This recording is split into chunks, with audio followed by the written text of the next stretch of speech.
game da tambayar da aka yi mana ana so a ji ra'ayinmu game da waɗansu zatuttuka kamar cewa batun yadda za a yi a ba musulmi ya samu hutu, yadda za a yi musulmi ya samu hutu muna ce mishi holiday na lokacin sallah ya kai wa khasatan kamar lokacin sallah na Ramadan an ga wata ba ga wata ba muna samun hutu rana daya wanda ke aikin gari in ya je hutu wasu ga ya kamace je aiki ko almajiri je zana exams haka sallah babba kuma na layya to ina nuni kamar an samu wani bawa Allah wanda ake ce masa Susu MP na Madina kamar da ake mana tambaya yanzu haka labarin da ke kai mu an ce ya yi shirye-shiryen doka domin lawyer ne kuma MP ne wanda yake yana kuka ma government kan kukan musulman da ake yin koyina amma kasancewar shi lawyer kuma lawmaker ne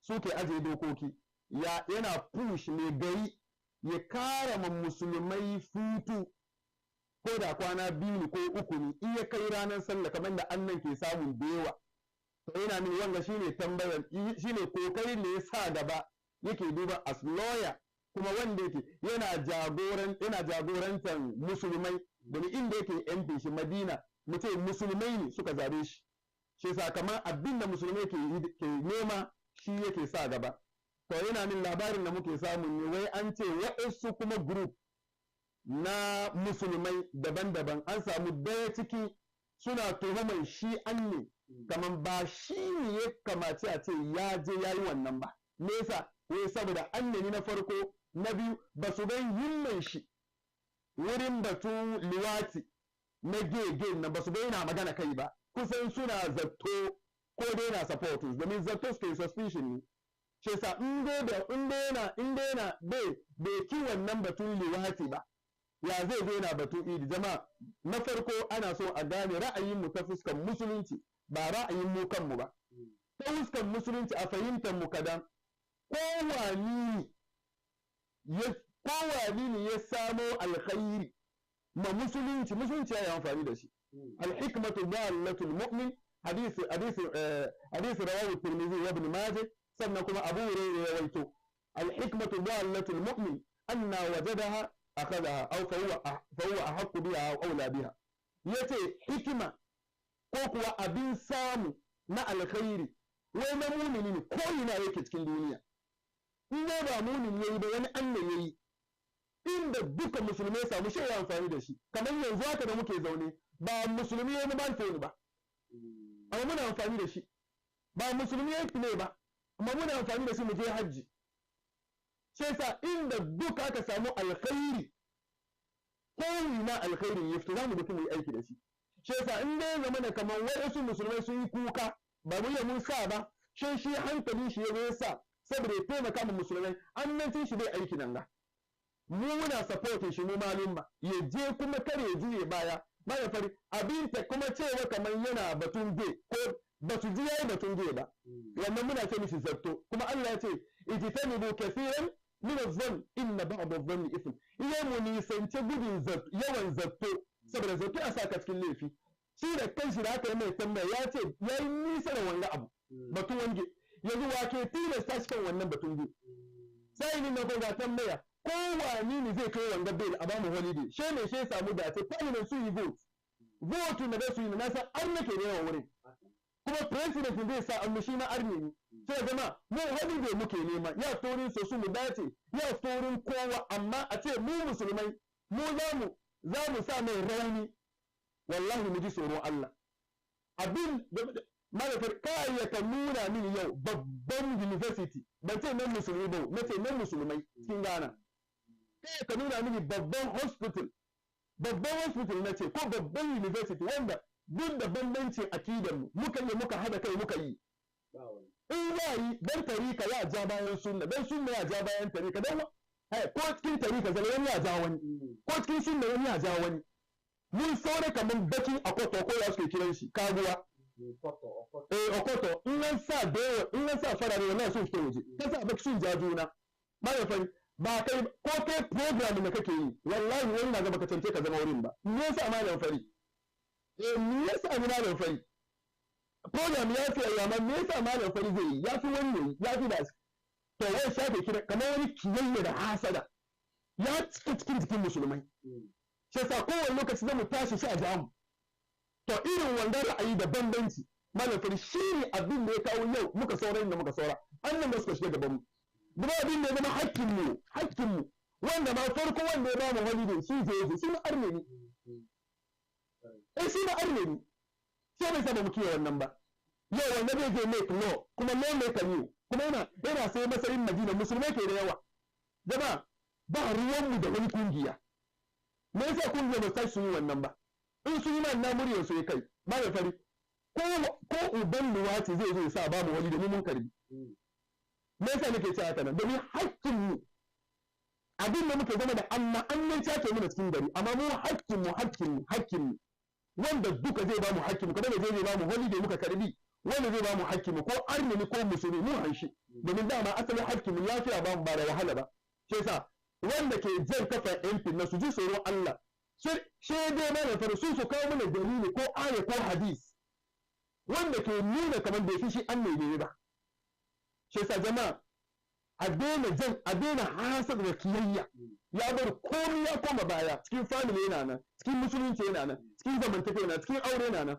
wanda zai yaba ci gaba tun da dai ba shi bane keni bai kiyaye to in dai an dace kai suna goma yi ba haka malam faradin da suke yin kenan yasa mu malumma ni a ra'ayina ban sammani wallahi ban sammani ka da ki kamera ka aje kan wani malami ya kwande mu soso ba ko wani malami ya mishi addu'a Allah ya sa yayi dace kuma yayi dace ba shi ba mun duka muka yi dace shi yasa wani musulmi ya ce mun bai aiki addini muke yi mun zama kamar akalliyat mun zama minority cikin gari shi yasa ka taka hakkin mu da yawa sannan ba mu hakkin mu mun karbi ko da wurin soso zai to kuma muna roƙon ne taimake shi wasu sun ce siyasa dama rayuwar siyasa ne saboda siyasa ne ba mu holiday ba duban new year da christmas na holiday dole za a ba su saboda siyasa aka rena mu aka walakatar da ba mu hakkin mu ba yasa in siyasa za a ba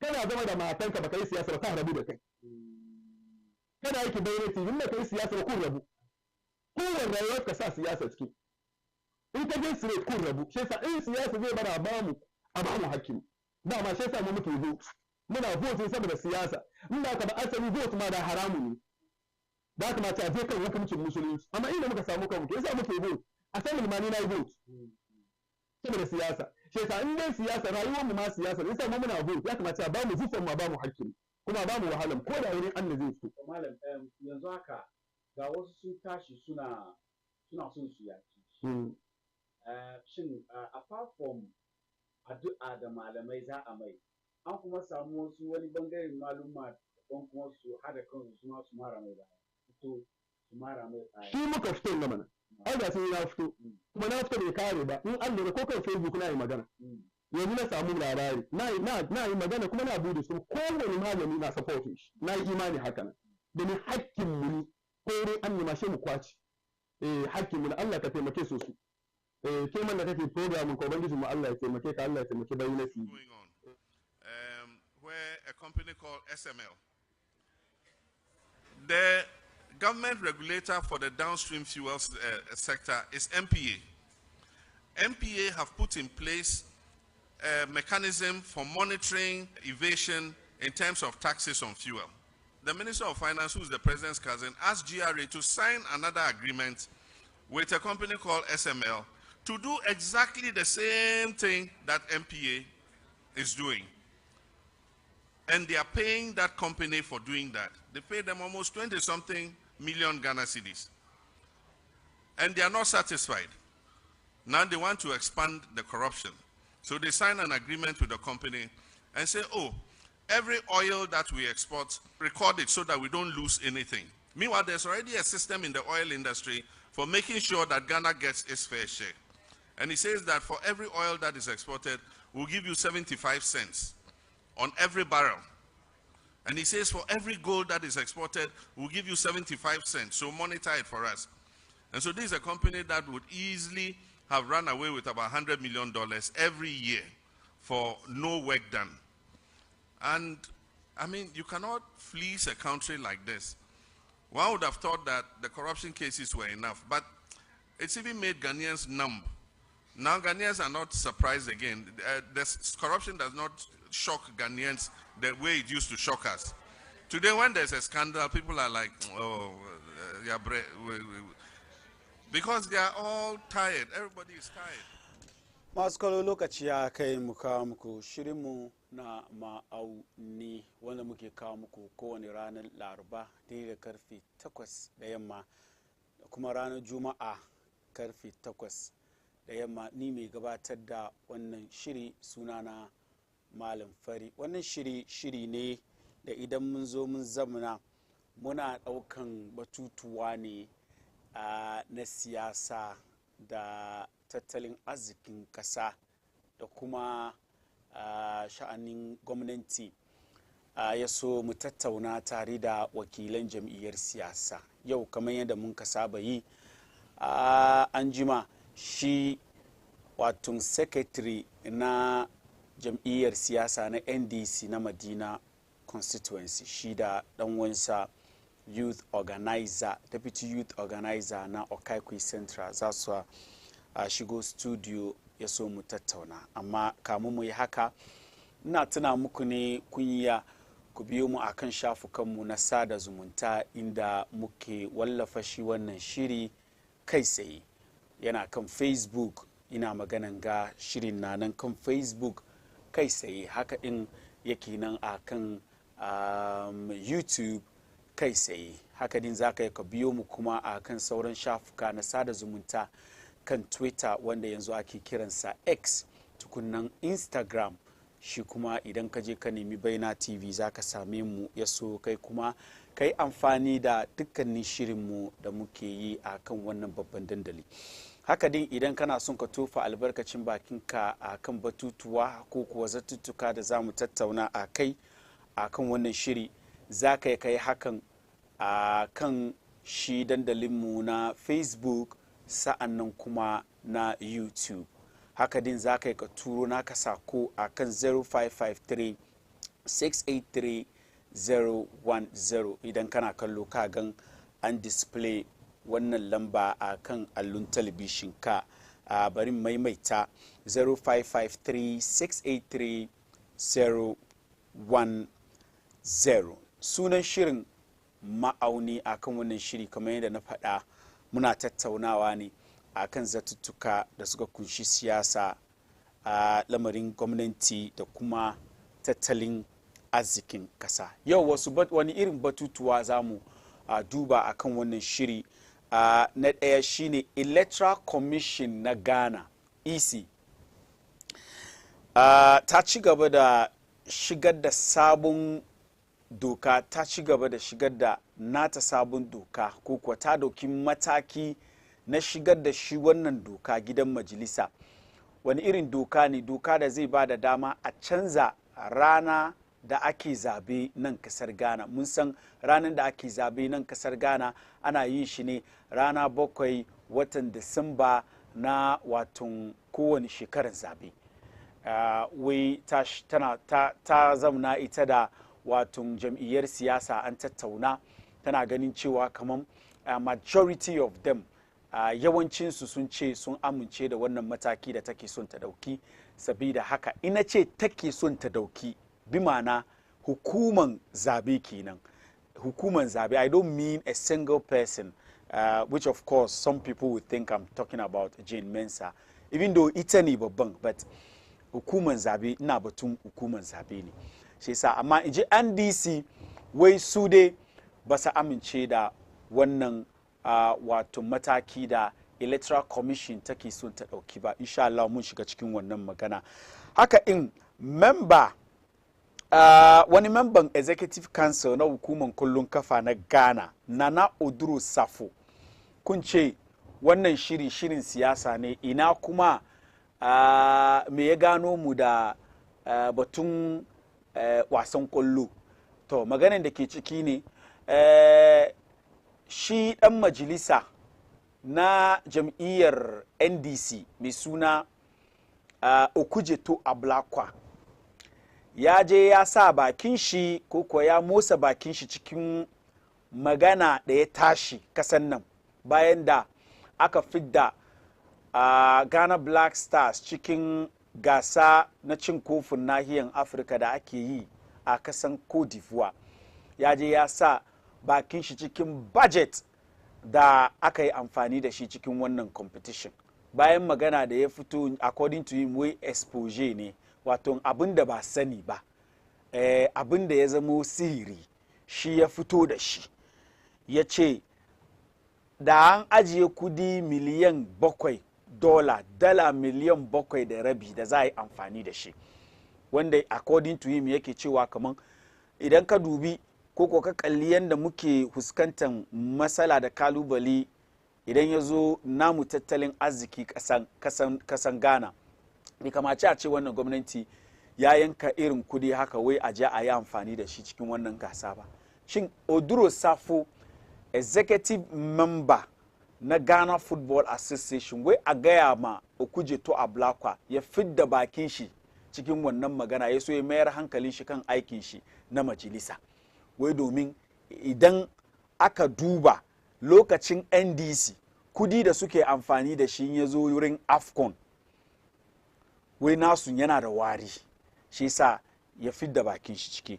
Haka din John Dramani Mahama a cikin watan nashi ziyara da yake son ya kewaye duk Ghana baki daya, yanzu dai yana cikin Eastern Region, ya je ya yi wani magana inda ya ce gwamnatin Akufo-Addo ya gaza.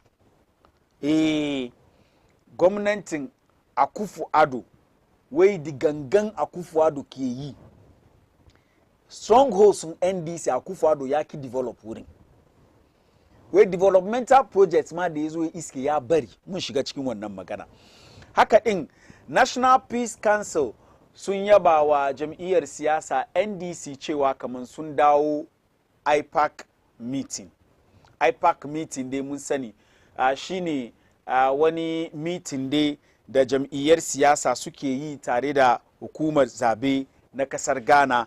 In ji Peace Council, wai NDC sun yi kokari kwarai da gaske. Kwanakin baya mun gan NDC sun ja kansu suka ce su ba sunan ba IPAC, amma sun waton rescind wannan nasu decision. Yanzu sun dawo sun somawan kenan muka ji shekaran jiya, sun je sun zamna sun yi meeting suka tattauna dangane da rana da ake zabe da Electoral Commission suke son su canza. NDC suka ce ba su amince ba. In ji Peace Council, wai NDC sun yi kokari da suka dauki wannan mataki.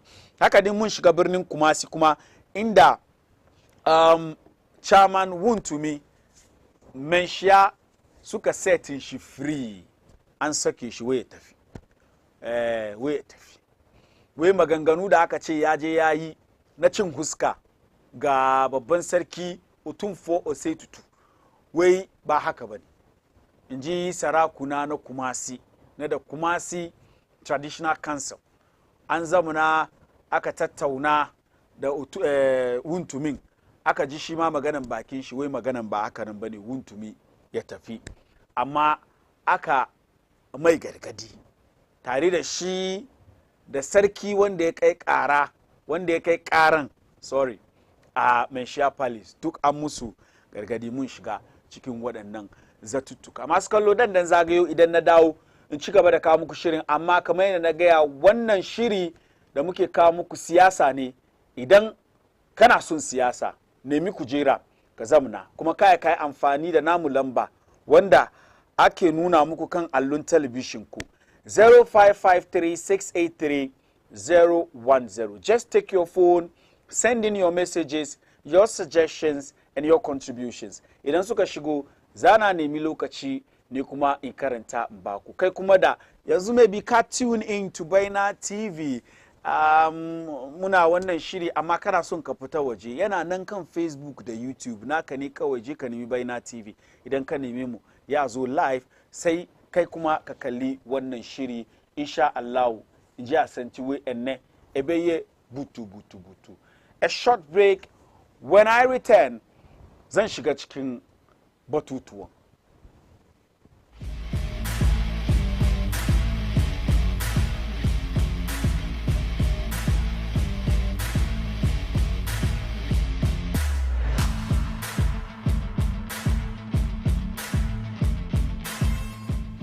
ne nananom adaroma meyɛ akoa ɛne ɔsomfo a meyɛ akoa panyin ɛde ma MPP Amanyɔkuo na ano da ɛna yɛ NEC ɛma yɛ kwan sɛ yɛnyɛ vetting meyɛ vetting mu no mebɛyɛ regional chairman wei ne ntwa mmiɛnsa so a abɛyɛ vetting sɛ biara si da na vetting no nipa bebree bɛbɛfa m'anim na eduru ɛyɛ bia ankasa me nua panyin na po na asɛ matu kuku prɛmpɛ so abra a ɔbaeɛ no ɛna meka hyɛ ne sɛ Dada Roma mepɛ sɛ mebusa no biribiara firi sɛ basom menim sɛ wayɛ MP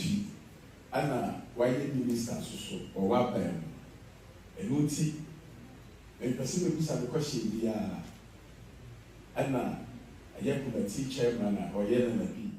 Well, Maskalo Salnumu da dawowa Menshia Palace kenan lokacin da sarakunan Kumashi kenan ake sauraron wuntumi da shi kuma nashi labari bayan da aka tuhume shi da yin wasu maganganu na cin huska ga babban sarki Otumfuo Osei Tutu. As I said, Menshia dai sun set wuntumi free. An set shi free kuma aka advise shi tare da shi sarki da ya kai karan ko ya kai kara ga Kumasi Traditional Council. But then today, my take on all of these topics that na watung nuna muku kwa batutuwa da na nuna shine story na Okujeto Ablakwa. The Okujeto Ablakwa story. When the executive council member na GFA shi kuma ya tofa albarkacin bakin shi inda ya ce mu Okujeto Ablakwa yi shiru. We Okujeto Ablakwa yi shiru. Me gano ana batun football kai politician MP aikinka da kake yi parliament ka kare. Wani magana Okujeto Ablakwa ya je gaya. Well, Okujeto Ablakwa ya yi zarge ne cewa ma'aikatan matasa da wasanni wato Ministry of Sport, Youth and Sport, wai budgetin da suka yi amfani da shi da kudi da aka aje da a ci, da ci kudin Ivory Coast. $8.5 million. $8.5 million in kan narka cikin kudin Ghana, 105 million Ghana cedis. Ebe timi esi agenda la 111 hospital bako. 105 million Ghana cedis. That is according to Okujeto Ablakwa. And ya wani comparisons ya alakanta nasu kudin da wannan gwamnati suka ce da su yi da su yi amfani da shi AFCON da su lokacin da su suke power yanda su suke yin nasu. So mu duba maganan da Okujeto Ablakwa yayi ya so mu gani cewa kaman maganan ga ya deserve wannan response da Oduro Safu ya bashi. When an unaccountable government employs elaborate inimical schemes turanci ne kaka bai baka soro to hide information from the people that the Black Stars da su je AFCON now. When we ask about the budget da muka tambaya kudi nawa da ja ya amfani da shi wewe kujira mutane gano kujira muka je muka zo mutane gano kuna da damuwa nje Okujeto Ablakwa wai idan kaga kaman gwamnati na son ya boye irin abu haka to akwai wani abu ciki suna son su yi sata ne. Where it is a patriotic duty to go every length to secure that information. Where to shi matsayin shi dan majalisa da yaga kaman gwamnati na son su boye wani abu. Shi yaga kaman wannan aiki ne da shi Samuel Okujeto Ablakwa ya kamaci yayi a matsayin shi as dan majalisa da Ghana muke biyan shi muka bashi loan.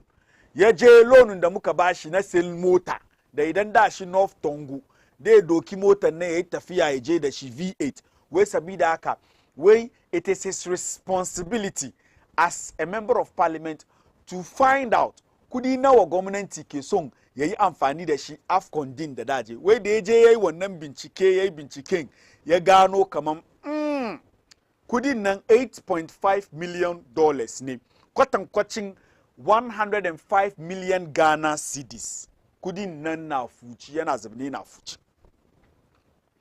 wai wanga kudin da da aka aje kaman da cike nan da kuma wanda da ba wayanda aka kwashe su aka je da su Cote d'Ivoire party supporters shekaran jiya mun ji wasu su ma sun je suna cece ya sunan shi suna demonstration suna kuka suna kara kamar kudin da aka ce da ba su ko kuje to a black wake maganan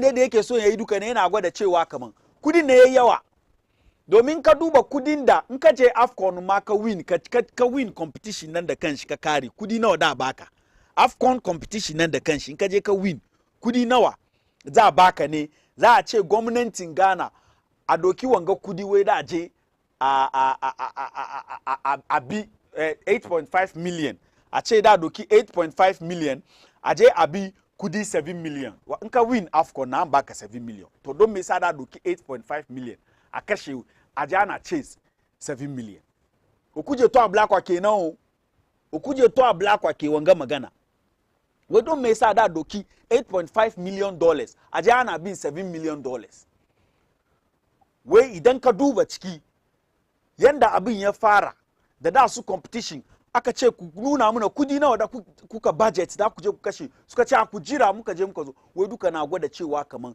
kudin ma da kudin da kashe yafi kudin da samu idan an yi nasara cikin wannan competition wai na gwada cewa kaman akwai sata ciki shin Oduro Safuwe okuje to ablakwa wu dia na wuni me ka sani cikin sports me ka sani cikin sports an vote maka mutanen North Tongu sun vote maka as a member of parliament instead of kazam na parliament kana aikin ka as dan majalisar nan kai yanzu batun football da ka yace okuje to ablakwa don me yasa kullum kowani magana ya tashi kana son kai siyasa da shi wannan maganar batun siyasa ne yace to okuje to ablakwa banin gaya maka abinda kake yin ga duka kana yi ne wai don MPP sun je su yi primary shekaran jiya wani abu bai tashi cikin primaries nan ba da ya zama wani mummuna abu da dai ba mutanen Ghana su zamna su tattauna a ce primaries MPP nan bai yi successful ba wai kana yin wanga duka ne don saboda shekaran jiya ga Akufo-Addo gwamnatin Akufo-Addo sun zo sun announce kaman cathedral da kai okuje to ablaka ka tashi ka sai akan kafan ka kace baka yadda a yi kana ta magana da dai bar mutanen Ghana ya ja mu cathedral nan gina shi da ya ja mai bakin jini har aka ba abin nan ji asanti wai an yi ne sai gwamnati bai yi nan wai saboda shi kai okuje to ablaka don shekaran jiya ga gwamnati ya fito ya zo ya ce cathedral nan ma za a ci gaba da yi kuma da kammala gina shi wai saboda shi ka kuma tumo ka zo ka shiga cikin wanga magana domin baka da wani maganan yi kuma wai to banin gaya ma wai ni ma na yi nawa binciken da na yi na nuna cewa kaman a cikin tarihin gasar afcon wai kudi da ku NDC kuka kashe kuke kashewa kuke ajewa wai aje a yi gasan da shi wai na MPP ga kadan ne na MPP ga concert ne na MPP ga sini ne wai lokacin ku price money na ma bai kai $7 million ba wai lokacin NDC price money na bai kai $7 million ba price money na $1.5 million ne wai amma NDC suna yin budget da yake kai har $50 million according to Oduro Safo. So the question Ghanaians are asking is that tambayan da mutanen Ghana ke yi shine shi yasa an yi jiya bai da kyau yau a yi in an yi jiya bai da kyau yau a yi don me yasa ake zuwa ma a gefe kuriya a yi zabe a sake ko a canza gwamnati saboda muna son sakiya, muna son ci gaba. Mu dai muna duban magana nan yanda yake. So now let us look at the history since 2012. The history of AFCON chop. Because that is what the politicians want us to believe. That in the kai budget in kanan ya fi kudin price money na da ka samu competition nan, it means ka sa kudin wani kai ne ka ci. It means corruption. It means sata. She yasa da mu baya mu duba tun 2012 lokacin Ekuje to Ablakwa she minister ne under John Mahama under NDC. Mu duba da su AFCON 2012 budget nawa ne. 2012 shine na farkon nan. 2012 budget in the government in Ghana muka yi kaman daji a kashe kudin da aka ajiye daji a kashe AFCON $5.5 million. $5.5 million.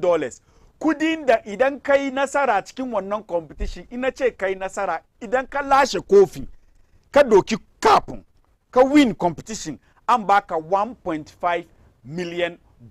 Now check the difference. 5.5 million minus 1.5 nawa da ka samu. Wannan na nuna cewa kaman ba yau aka fara wannan abu ba. Ba yau bakin Ekuje to Ablakwa ya tashi ne don gwamnatin shi na opposition. Suna opposition shi yasa kowane magana ya fito ya sa bakin shi ciki. Magana da Oduro Safu ke gayawa kenan ba ni ke gayawa ba. Wai 2013 nka win competition na an baka 1.5 million. NDC sun yi budgeting 5.8 million. 5.8 million. Wato kudin da aka je da kashi in an je competition kudin da kashin nan ya fi kudin da idan ka win competition nan da baka bashi kenan.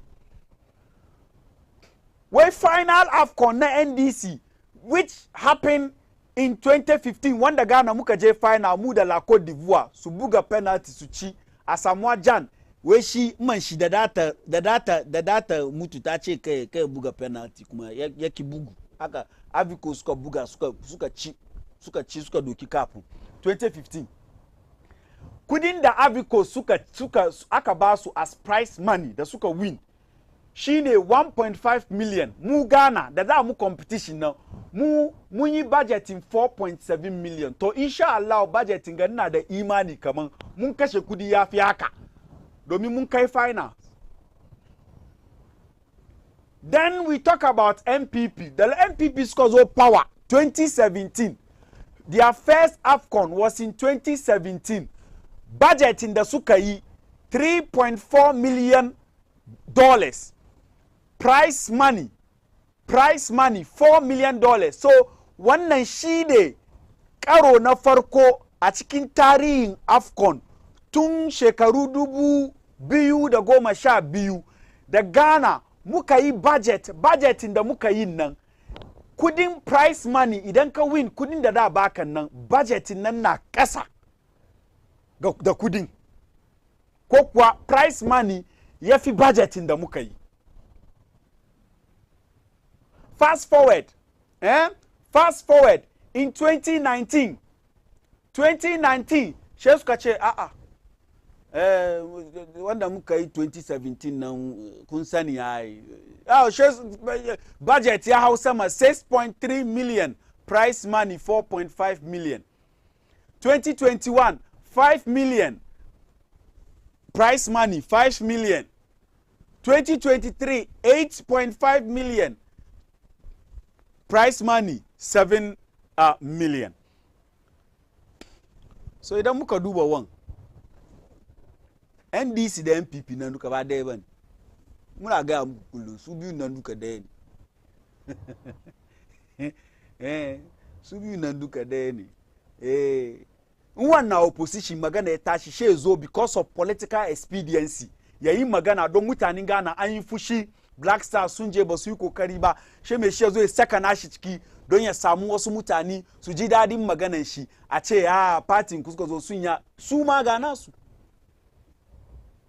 So wana shi ya fi na wani idan kai lokacinka kana yin budget 5.5 million price money 1.5 million kai ka fi ta kan yada ka fi wanda shi lokacin shi yake yin budget 8.5 million price money 7 million baka fi shi ba yanda za ka yi ka fi shi kuma ba yanda za a yi ana maganan ga kai ka tashi kana maganan ba ka yin shi ta kan gaskiya na farko ka yadda cewa kamar lokacin ka kuma kun yi irin wannan kuskure amma idan aka baka sabon dama da ka zo ne ka yi ka gyara amma ka zo kana magana kaman lokacin kan nan kai kana yi ne gane muna cin amfani yanzu muke bashi ku duka daya ne maganan nan kenan na afcon da 'yan siyasa suka so su sa siyasa ciki mu kuma mun yi siyasa da shi siyasan da muka yi da shi ne mun shiga tarihi mun bar masu kallo kun gano yanda gwamnati tun 2012 har 2023 kudi da suke ajiyewa a je a yi amfani da shi cikin afcon da kudi kuma da idan kama yi nasara afcon ake baka zatutukan kenan story mu na biyu shine story ndc da watun electoral commission inda electoral commission suka fito suka ce su mataki da suke son su dauki na canza wato rana da za a gefa kuri'a a kasan nan wanda muka sani tarihi ana yin shi a cikin tarihin Ghana muna yin shi ne rana 7 watan Disamba kowane shekarar zabe inji electoral commission wai suna son su change wannan rana wai an je IPAC meeting tare da jam'iyyar siyasa duk sun amince da wannan rana but then it was after the meeting Dr. Omani Buama ya yi magana da 'yan jaridu ya yi fira da maniman labarai a cikin firan shi da ya yi Dr. Omani Buama hoton shi muke kallo a kan allon talibishin mu ya nuna cewa kamar NDC ba ta cikin wannan mataki kuma ba ta cikin jam'iyyar siyasa da suka amince kan wannan sabida me yake wannan magana yana ganin cewa kamar ba wannan shekara ya kamaci jam'iyyar hukumar zabe idan tana son ta kawo wannan wato sakiya cikin rana da muke zabenmu idan tana son ta yi ba wannan zabe da za a yi na 2024 ya kamaci ta yi shi ba ya kamaci ta dakanta idan za a yi zabe na 2028 ta kawo shi NDC kuma ta yi magana ta ce in ka duba from this time to lokacin da daji a gefe kuriya wai ba lokaci akwai ababa dewa da idan wannan doka gidan majalisa ma za ta amince da shi idan da ta amince da shi akwai ababa dewa da ya kamaci a yi abu daya da ya kamaci a yi shine ya kamaci ta je talle abin akwai wasu kwanuka 21 da ya kamaci a cikin doka abin ta zamana gidan majalisa tukunnan ma a zo a fara tattaunawa a kai tukunnan ma a zo a fara a amince wai ga limited registration da za ta yi ga voter exhibition da za ta yi idan ka hada waɗannan ababa duka wai ba za a iya a yi wannan abu ba a samu amfani da ake son a samu a kai mun san cewa kamar wannan mataki da electoral commission take son ta dauki waɗanda suka fara waton shigar da wannan ƙara ga EC cewa ta dauki wannan mataki su ne cecin SDA waɗanda suka ce wai a cikin tarihin wannan kasa idan zabe ya zo ya sauka ranar asabar duka yana hana su gefa kuri'a domin su ranar asabar ranar bautansu ne suka zana petition suka je suka ba electoral commission cewa kamar electoral commission suna bukatar electoral commission ta canza wannan rana ya so ma rana da ake gefa kuri'an a jawo shi a kawo shi gaba zuwa watan Nuwamba wato wata ɗaya from rana da dai muka san ana gefa kuri'a which is 7th of January 7th of December wannan petition da ta zana ta yi consultations da dama shekaran jiya mun ji da office of the national chief imam su kuma sun zo sun tofa albarkacin bakin su kai inda suka ce su suna ra'ayi da wannan petition din na SDA cewa ko mu musulmai yana ya taba mu domin ranar juma'a ba mu wasa da shi, rana ne da muke bauta. Sabida haka idan ranar gefa kuri'a ya zo ya sauka ranar juma'a, yana hana wasu musulmai gefa kuri'a, wanda dokan kasa ya ba mu damar yin haka. Sabida haka ofisin national chief imam suka ce suna ra'ayi da wannan petition. Akwai yan addinai da dama kuma da su ma suka sa bakin su, wayanda suke zuwa coci ranar lahadi, su kuma suka ce idan wannan rana ma ya zo ranar lahadi su ma yana hana su gefa kuri'a.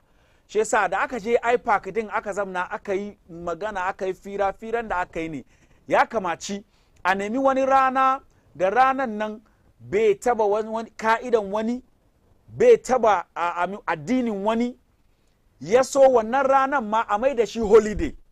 She zamakin rana da daje a gefe kuriya, wannan rana holiday ne ma duk dan kasan Ghana, ba ka zuwa aiki saboda ka samu lokaci da dama ka yi ka je ka gefe kuriyanka yanda dokan kasa ya baka daman yi. Wai cikin maganan ma an ce an zabi ranar litini, ranar litini aka zabi cewa kamar kowane ranar litini ya kamaci wannan rana ya zama holiday, ya so a yi hakan. Badan da NDC wai ehini ha omuni electoral commission ya jini ba su ra'ayi da electoral commission. Mu je mu saurari maganan da Omani Buwa mai gaya. Stick to what we have, but the EC should not wait. Common consensus was that, considering all that the EC has to do between now and the next general elections, presidential and parliamentary, the EC will be biting more than it can chew as an institution if it wanted to add the needed parliamentary processes to change the date for the elections. In terms of the day of the election, it's something that we all discuss, and we are all men and women of faith, so we take issues of religion seriously, and we felt that it is something that should be subjected to a broader national discussion so that all shades of opinion can be factored into it for the appropriate decision to be taken. With all that said, for the election day being a holiday, we felt it is not really necessary, but if others think it must be done, even though we have too many holidays in the year, if others feel it must be done, it can be considered. So I would say that the overwhelming consensus was that we should stick to what we have, but the EC should not wait again like the EC waited after the 2016 elections. The EC could have pushed these reforms in 2017, 2018, and 20. To shi wannan Dr. Omani Buwa Makinan shi ne tare da secretary, general secretary NDC su suka represent NDC a cikin wannan IPAC meeting da aka yi, inda electoral commission ta ce bayan IPAC meeting jami'ar siyasa da yawa, majority of them sun ce sun amince da wannan mataki da take sun ta dauki. Now after that the NDC issued a statement by, and it is by the General Secretary Fifi Kwete. So kindly, okay, statement in kan television with the national. So the statement is NDC opposes EC's plan to change date for December 2024 elections, and it reads, the National Democratic Congress states without equivocation that the Electoral Commission's quest to hold the general elections in November 2024 will not be supported by the NDC. The announcement by Dr. Bosman Asari, the Deputy Chairman, Corporate Services of the EC, does not reflect the irrefutable arguments that led to the consensus that any major electoral reforms should become effective from November 2028, whereas there was a clear consensus on 2028 as the year of effectiveness. It is untrue that the majority of political parties at IPAC agreed to the November 2024 date. It is therefore strange but not unexpected that Dr. Bosman will mislead the general public. Almost about 60% of political parties supported the proposal for elections to be held in November 2024 at the IPAC meeting held on Monday, January 29, 2024. IPAC needs to return to its time-honored tradition of building consensus on crucial electoral reforms. Be that as it may, it is important to clarify that out of the 10 political parties at the IPAC meeting, at least 5 spoke eloquently against changing the date for elections to November 2024. We urge the EC, I beg your pardon, we urge the EC, the Electoral Commission, to concentrate on germane and urgent matters, including immediately releasing the calendar for 2024 elections as we strive for transparent, free and fair elections. Signed, Fifi Kwete, General Secretary of the Opposition NDC. Shesa, wannan labari da ya fito kenan gun NDC duk dai kan wannan mataki da Electoral Commission take son ta ɗauki, shi ma dai ya ce ƙarya ne, wai IPAC meeting da aka yi ba amince kan komi haka ba, wai abin da aka amince kai shine wannan mataki abu ne mai kyau, amma ka a yi shi yau ko kuwa ka a yi shi wannan shekara, a dakatar da shi har zuwa 2028. Sauran batutuwan suna nan, amma a this juncture ina son in shigo studio ya so in so ma tattaunawa. I've spoke about 2 issues. The Kujetwa Blakwa Sports Ministry GFA matter, and then of course the NDC IPAC matter. But before so ma tattaunawa da wakilai jam'iyyar siyasa da suka iso studio, akwai wasu message da ya kamacin karanta. Wannan sunanta Jamila Jam. Watching you live from Accra, Utah, my favorite political show. Malam Ferry, keep it up. Thank you very much. Ka samu lokaci kina kallon mu, kai kuma da kake kallo duka mun gode kwarai. Wai wani sunan shi Yamin Abdul Razak. We alhamdulillah for this program Bayyana TV. Allah ya kiyaye ka Malam Fari. Kai kuma kai ka turo naka sako 0553-683-010. Za mu karanta mu baka as and when messages suka shigo. Finally, wai assalamu alaikum Malam Fari, sanninka da kokari, Allah ya kara maka fahimta. Bayyana TV connected to your world. Muna godiya da jinjina bisa shirye-shirye masu it's not easy reading the house. Next time kazana shi ka gane ai. But then wai Allah ya kara bata nasara, wai Allah ya kara bata nasara a election na 2024. It is possible we break the 8. Bawumia is coming 2024 inshallah.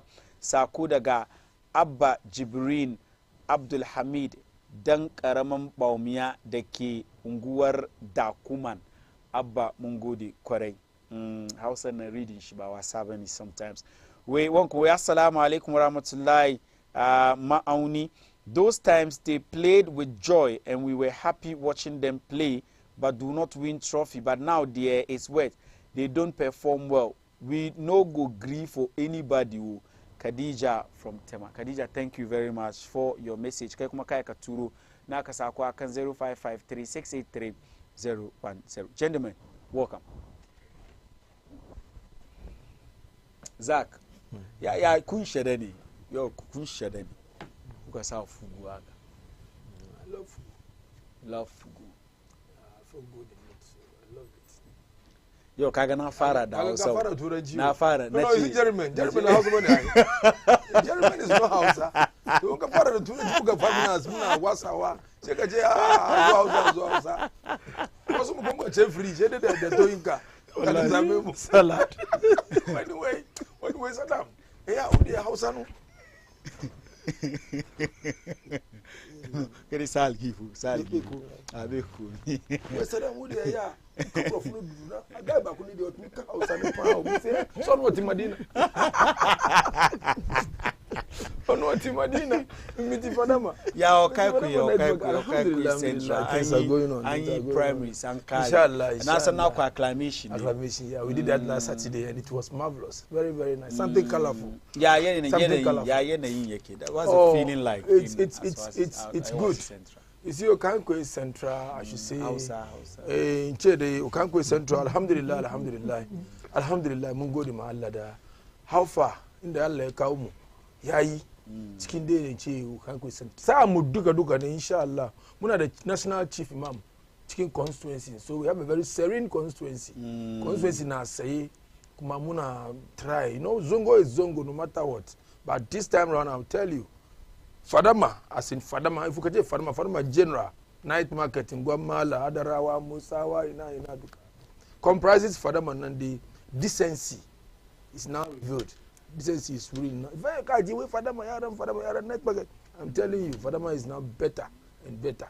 Because any respect that we have to accord to our grandfather, National Chief Imam, we are doing that.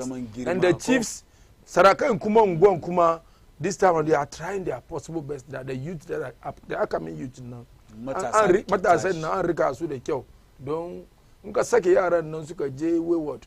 That's why they will bring problems to the house. Man ka kama su always now you are with them, you are trying to advise them, show them the way. Inshallah, this time around Fadama is. Yo, come on, catch salad. No, it's unfortunate. Things are going this way, but I'll adjust myself. Now zo back to the track. Yeah, worry. Maybe in Kashugo. Yes, go the house. Yeah, Musa, this is Zoba. Esa. Na son kai gaisuwan ka don ban son. Esa like kaman kan da ka tabe Fadama Kwango Central. Na son kai gaisuwan. Last Saturday, Honorable Patrick Obama acclimating she as the next PC. The day she got a Muchikin 2024. Because of his good works, both the NDCs and the MPPs came in their numbers just to witness the good side of the man. Because that's his day. The uncontested mutane sunjijiki, sunjizafi. Alhamdulillah, because of his hard work and the good work and the good relationship. Okankwe Central, mun samu MP, kama Honorable Patrick Boama, who don't do partisan. Though he has a party colors, be bambanci cikin siyasa. No. Ina nan for Musulmai kuma ina nan for Christians. Kowa da cikin constituency. Yau da ya zama da MP cikin constituency da ya zama na kowa. Isa kowa kuma ya witness colorful. Baba Sadiq ya tashi. Oh, Baba Sadiq is our brother, is our junior brother. Kani mune, definitely kani mune. Na gribe Baba Sadiq, isa kani nani. Yes. Baba Sadiq is our junior brother. We are. He will try lucky she did do ba. Backman Baba Sadiq ya tashi. We are win. Baba Sadiq ya tashi. Is just matasan na sonshi Malam Fari. Suna sonshi Malam Fari. Mun san Baba Sadiq, mun san family shi, mun san da tashi. Inda ya stay. Fada bai stay wurin kwara haka ba. Isa mun san Baba Sadiq. He's a very nice person though. Amma for the seat na samu hankuri lokaci bai kai ba. But the man standing now, boy man now, is a different person altogether. There's no way he can stand boy man. Mother's way try lucky she did do but maybe yeah some space chicken politics. Don't yeah she get me the deba. Ina na man back door na yezu dey zo lamp light na. Isa dey zo do convention. Isa na guide Kanko Central. Executives duka na guide Honorable Lawyer Patrick Boama, the hard-working MP of Okankwe Central. Na guide the first vice na Alhaji Rafik. Mana guda pe Hajia Atika. Na guide ki. Na guide kowa cikin Fadama. Kuma sarakai mu na night market na Fadama. Duka Sarkin Zongo, Peacemaker, Sarkin Songai. Muna guide kai Sarki ya sunan shi Busangawa kuma muna guide shi. Kuma Sarki Bisa. Bisa Sarkin Figo.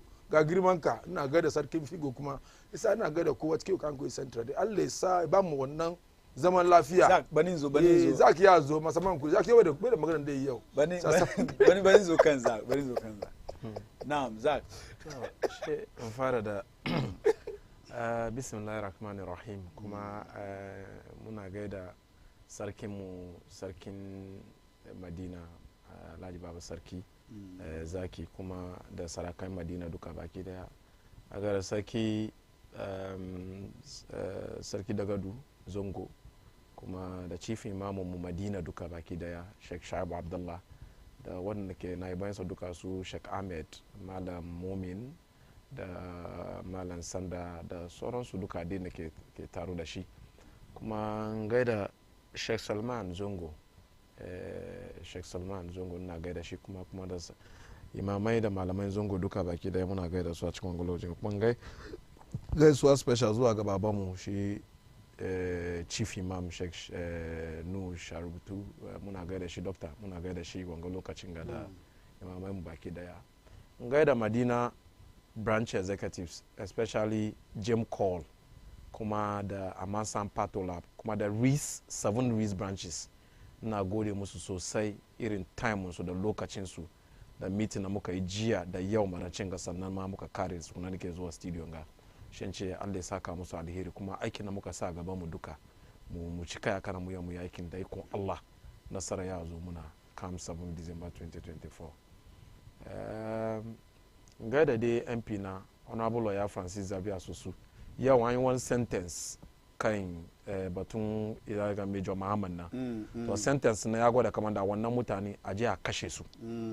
amma saboda new law na honorable ya Sosu bill na introduce parliament da president ya assent na isa saboda wannan sun je life imprisonment sai yayi amfani kenan isa ba kashe su amma sun je life imprisonment sun je su spend the rest of their life cikin prison amma da by law na wannan sentence da ya kamata a kashe su ne amma death penalty yes so wadanda 12 na yes death penalty ne amma saboda law na lawyer Sosu bail na introduce daga parliament na president da Ghana duka aka karbi aka accept na aka president ya assent na isa ya bada saboda wani sa instead of a kashe su na an sake shi su je su sora cikin sarka till ranar na Allah musu mu shiga cikin issue da kuje to Ablakwa ya raise dangane da shi gasar AFCON da muka je shekaran jiya ga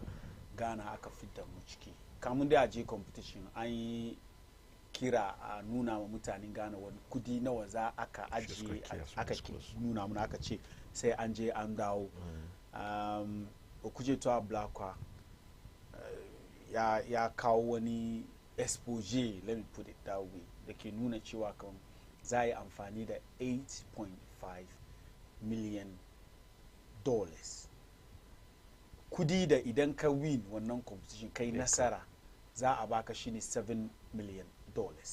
Ya ba mutane da yawa sun fito suna magana badan Joe Safo executive council member ne na GFA wai Okuje to Ablakwa ya bar yin siyasa da irin maganganu haka domin lokacin NDC price money 1.5 ne she ku NDC kuka yi budget 15 million wai wannan kuma fa malam fari na farko da shi mu ce alhamdulillah muna goda ma Allah a cikin wanga lokacin da kyautata muna muka bullo kai wanga setting ga ba wai kamar mun fi wadannan ke kallon mu bane amma mun zo kuma mu gwada ra'ayi mu ne irin ilimi kadan nan da ya bamu mu tattaune so mu duba zaman lafiya kuma da cin gaban ita Ghana kan batun GFA batun budgetin sun gwada abubuwan ga gaskiya ne wai in ji bature ko turawa suka yi wani statement wai too wrong doesn't make a right abin na bai da kyau jiya yau kuma bai da kyau ba wai kamar jiya bai da kyau yau ya zama mai kyau ba haka nan bane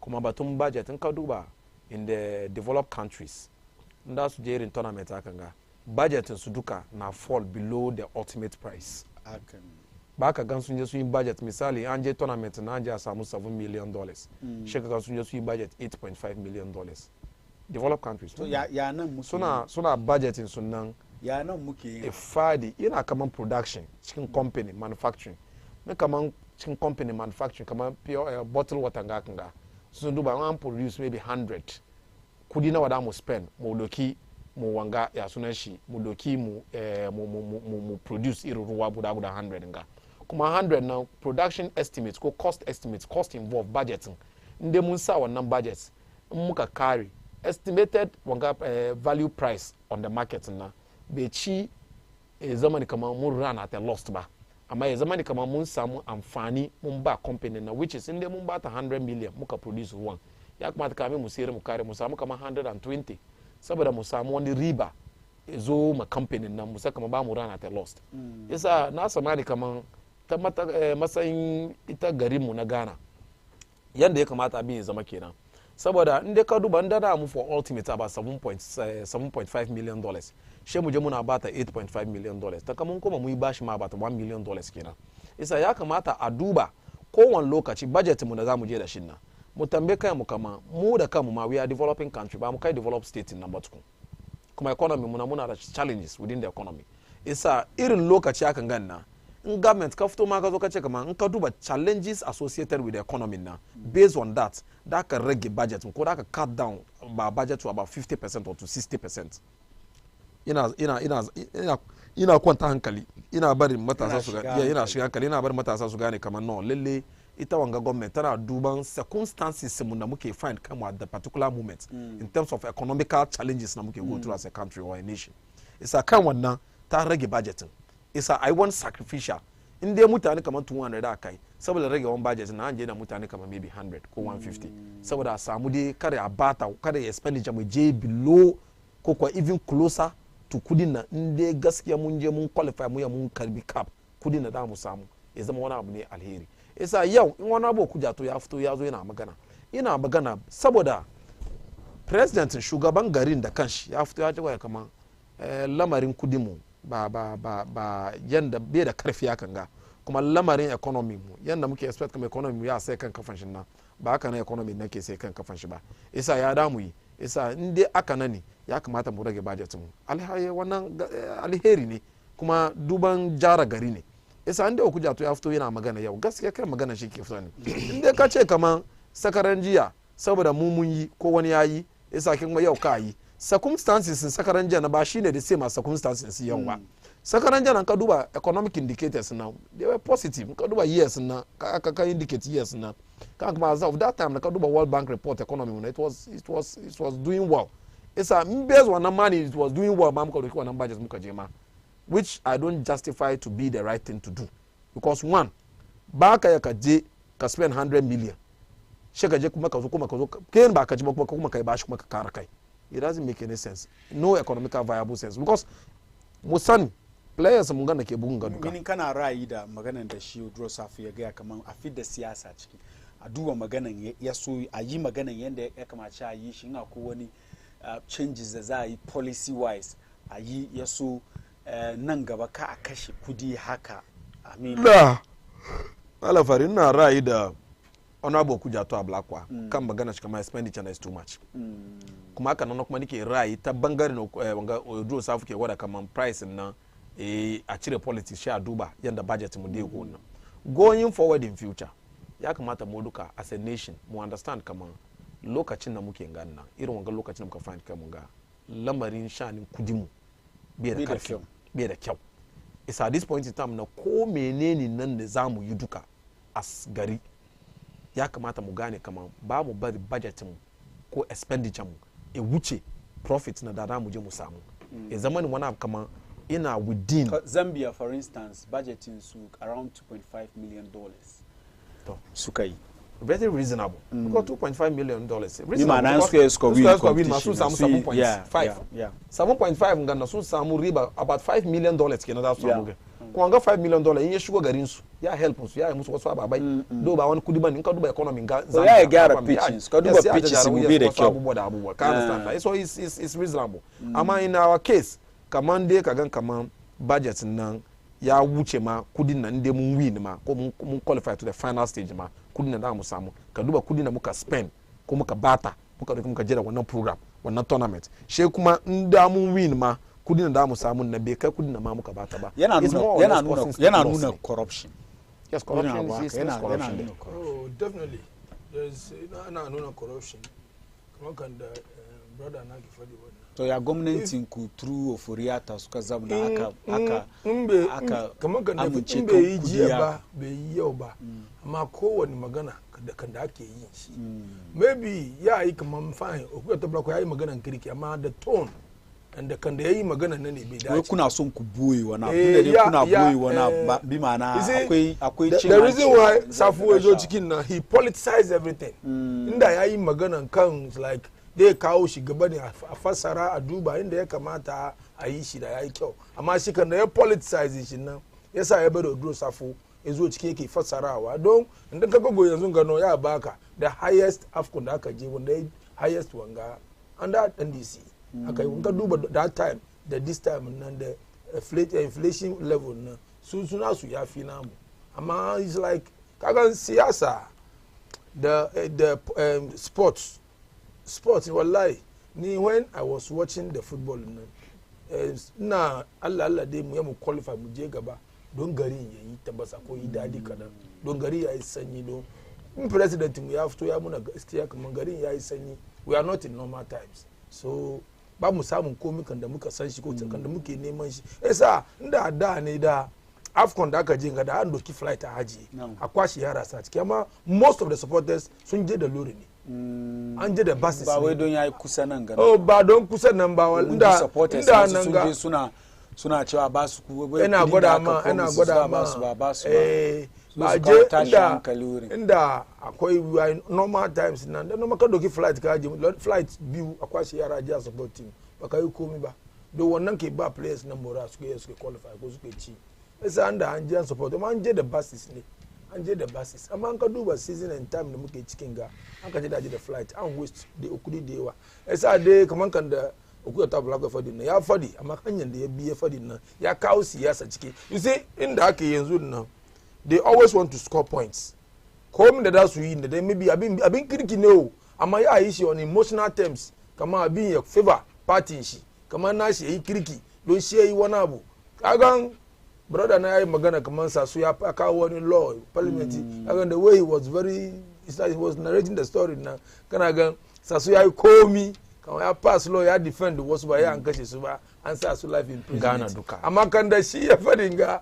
yawa mutane ganin su nawa suka san maganar da yake fadin ga ba da aka yi komai a kare after the lord na an fadi muna wai an kasa su life imprisonment wanda suka plot ku na kama su an fadi muna death by hanging ko wani abu gane an bar mun san da zama sai kuma kan da ka fadi kuma sa su yayi komai orchestrate yayi komai sannan something happened but it's good he's defending his MP it's the sports and politics ayayi ne su sun yayi amfani magana duka shi lawyer ne in ya kawo wani abu da zai tanye parliament zai tanye Ghana there are a lot of sawan kure parliament ake farawa wurin mu shem ramayen in ya diye juma inti isa in ya kawo wani idea cikin parliament an jojo an discuss an shiga cikin da kyau an gano ya tanye gari in an kawo na aiki da shi doesn't make him extraordinary wani kuma ya kawo wani ra'ayin da kuma the whole Ghana will take into consideration oh dadin da wallahi in kaninka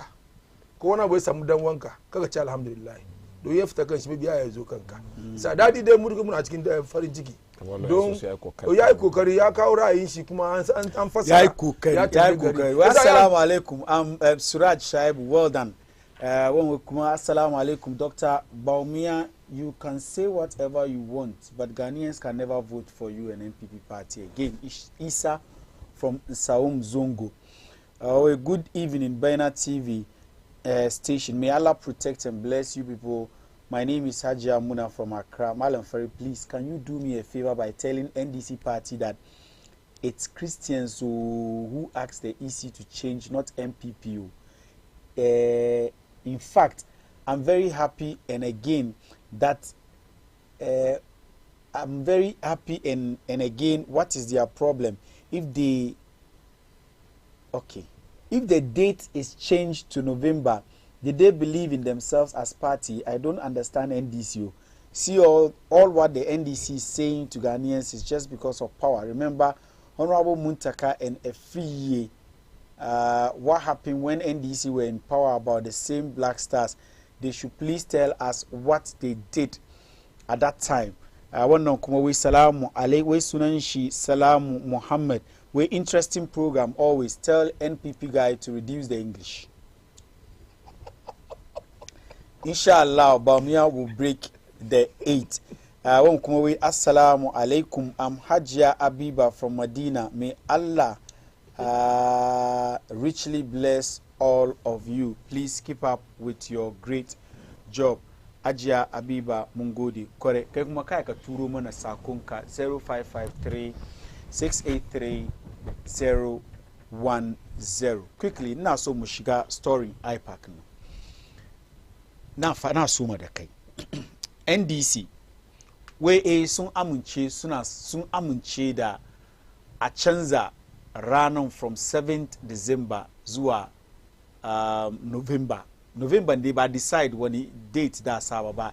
A cikin tattaunawa da suka yi a IPAC ana ganin cewa an ajiye shi maybe first Monday of every November a gefa kure an ya taimaka. NDC wai sun amince da canjin da ake son a yi da sakiya da ake son a yi, amma dai suna son a dakatar da shi ya so a yi shi 2028. Mun saurari shi Omani Buama da magana da ya yi, and of course statement da ya fito daga shi general secretary na NDC. NPP har wayo kamar wannan story ba mu ji position NPP kai ba, kai ka fito jam'iyyar siyasa na NPP, ya kuke ganin wannan mataki da electoral commission? Yo malam faɗi na gode kwarai kan da ka faɗi kaman bayan NPP suka kawo wannan ra'ayi ba. Wannan ra'ayi ya fito ta wurin Christians, yan SDA da yan Christians in that times aka yi election ya fadi, and we know in shekaran gada yi siyasa kan normal date mu ya fadi Saturday. Sa suna duba ana siyasa kuma masu kuma yan gari ne suna da right to show their franchise to vote su gwada ra'ayinsu. Esa Christians na suka je da shi wurin chief imam an tattauna wurin chief imam kuma ya kawo ya back su kama, oh it's not a bad idea kan da yi te kowa ya samu franchise zo vote ya bari da na in suka kawo wannan ra'ayi shi kuma ya je deep into inda ya kamace a je da shi a tattauna samu. Esa ne isi kuma ya kai gaban shi kuma je da shi IPAC. How many parties do we have in this country? Muna da party da yawa ba NDC ba NPP kadai ba. Muna da GUM, muna da CPP, muna da ina har ma wai wani unknown face ma zuwa kara kai. Sa parties now we have a lot of parties. Kuma IPAC nan ba NDC da NPP kadai ke zuwa wurin ba. Parties nan duka na zuwa. GUM na daya daga cikin parties da suka ce ba su amince da shi ba. Isa almost every time in the parliament ne ko majority ke carry vote na. Isa aka je IPAC na aka fassara ko aka shiga aka bincike aka jojo aka discuss inda da sai duka da dace tanye gari duka sai a saya, amma kar NDC sai in su ba su so yawanci suka suna so in ya NDC ba su so ba all means and pass law na. How is that going to be possible? Why not possible? You have a hung parliament where you need to test majority. Kana neman kashin mutane uku biyu ciki su amince kai. NDC suna rike da 137, kana rike da 137, idan suka ce ba su amince da shi ba 138, but still ba ku ya ku samu number da kuke bukata. Muna rike da 138. Annan suka ce ecun enyi ne ya yamfa mu danta. Isa an wuri in lokaci ya kai kamar ya kamaci ayi wannan kuriya kamar na a ce amince da wannan ya kamaci ayi parliament. Wherever the people will be, they will come in their numbers to come and vote. If the law is supposed to be amended. Ku samu 2/3. Oh, don't NDC, don't parliament munga ya split between two parties, NPP, NDC. NPP kuna da 137 in the independent candidates, independent MP for Fomina ya karu kan 138. NDC kuma na da 137. So mba samu consensus by consensus building ba an zamna amince kowa ya amince ba. Nga ce da doki gidi-gidi ya shiga da shaibi domin ana bukatan 2/3 ne tukuna iya yi wanga ba gidi-gidi ake yin ba ana sha'anin law ne isa abin na IPAC ana discuss ana jojo ana fasara duba farma kowa abin ga sa aka yi shi ya da kyau biye sa aka yi shi bai kyau ai dai har amince okay mu yi ba mu yi inda mu yi ada mu yi shi ba mu yi ba wani ba mu yi an gan DC dai wai su ba electoral commission kuma sun kuke this year ga suke son su yi wannan electoral commission maybe he has his reason of doing that because of the turnout at times turnout in that case vote na isa shi kuma ke Bossman one of the reasons the Bossman Asari ya bayi shine yana son su samu dama da lokaci idan election nan ya je second round saboda su samu dama da lokaci su prepare because in previous elections da aka yi ya wuce idan election ya je second round pressure na zuwa matsin lamba na zuwa kansu pressure da ke bar shi aikin su nan yayi rauni so na move shi 1 month earlier ya fasarawan shingama na da kyau fasarawan shingama na su samu yawan lokaci in kuma maybe bai happen da amma ya bi kuma da je wani run off ne shi a samu lokaci ayi kan da ya kamata karaje ayi in a haste or in a rush ayi kama yi wani bai gan kai ba wani ya gan kai mu gana what we know is NDCs are not our enemies, they are our rivals. Even political rivals, I should say. We understand, we agree, disagree. Finally, Munki Munsomu agree. Don't ba Muki the Garimba, young Garina. Come on, the brother never did now. We are not smarter than anybody out there who is watching us. It's just by the grace. It's a Muki Nanga. It's a Muna Aiki, my young Ghana. Young Ghana soon film political parties in Yawa. It's a Muna in, we seek their advice and whatever they come with it. We do. That's why we want to give the Christians. We want to give them space, like they brought their view to Chief Imam. Anka kuka wurin Chief Imam, shi kuma ka wurin easy. Aka tattauna, ana ciki tattauna. Sakar NDC ce cincina can ba mu yadda. Ana ciki ana ta ba kare ba. Kafin IPAC ke kare. Ko ina da kuma caje da shi, an je da shi sha duba da ya kamata sai ayi. In aka vote 7 December ka lose ka lose. Aka vote 7 anyway November ka lose ka lose. Yaron da zai mutu din kasa cikin ajifin Roman Father ma ya mutu. Esa wannan shani da 7 December any day aka sa inshallah ba mu ya ci NDC. Esa forget NDC maganan kuna da karfi ne kuma maganan ku yi karfi too much. Malam Fari. Ai park ga kun bari da kuka shigo no kun kuma zo kuna jayayya da EC. Malam Fari. Batun wai a change date election. Ina ka mun zama nan ga mun wannan magana before. Kagan rationale behind it maybe one runoff na nama ya ba mu ample time mu ya mu organize kai mu samu runoff na cikin kwanciyar hankali da abubuwa domin witness runoff before about once or twice or so runoff din amma duka position NDC ne witness runoff 2000 and then 2208 yeah.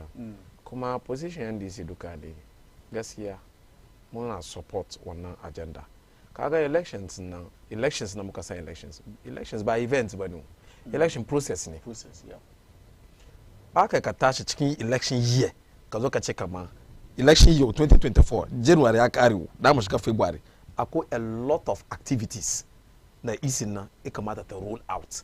One of such activities shine limited registration, shine voter transfer, shine exhibition wadanga duka nana kuma akwai wani wanga da interparty advisory 2020 an yi new register cikin wannan election year na no kuma shi muka saka problem ne ka muna da things but the issue is that problem ya kaga kamar yadda na fadi kaman abin process ne ba event ba it's a good proposal, it's a lot wanga proposal ne wanga abin da muke magana ka proposal ne ba kaman wani law mandatory ba ne zo kai proposal ne kuma NDC mun support amma ba in ka duba crucial election year.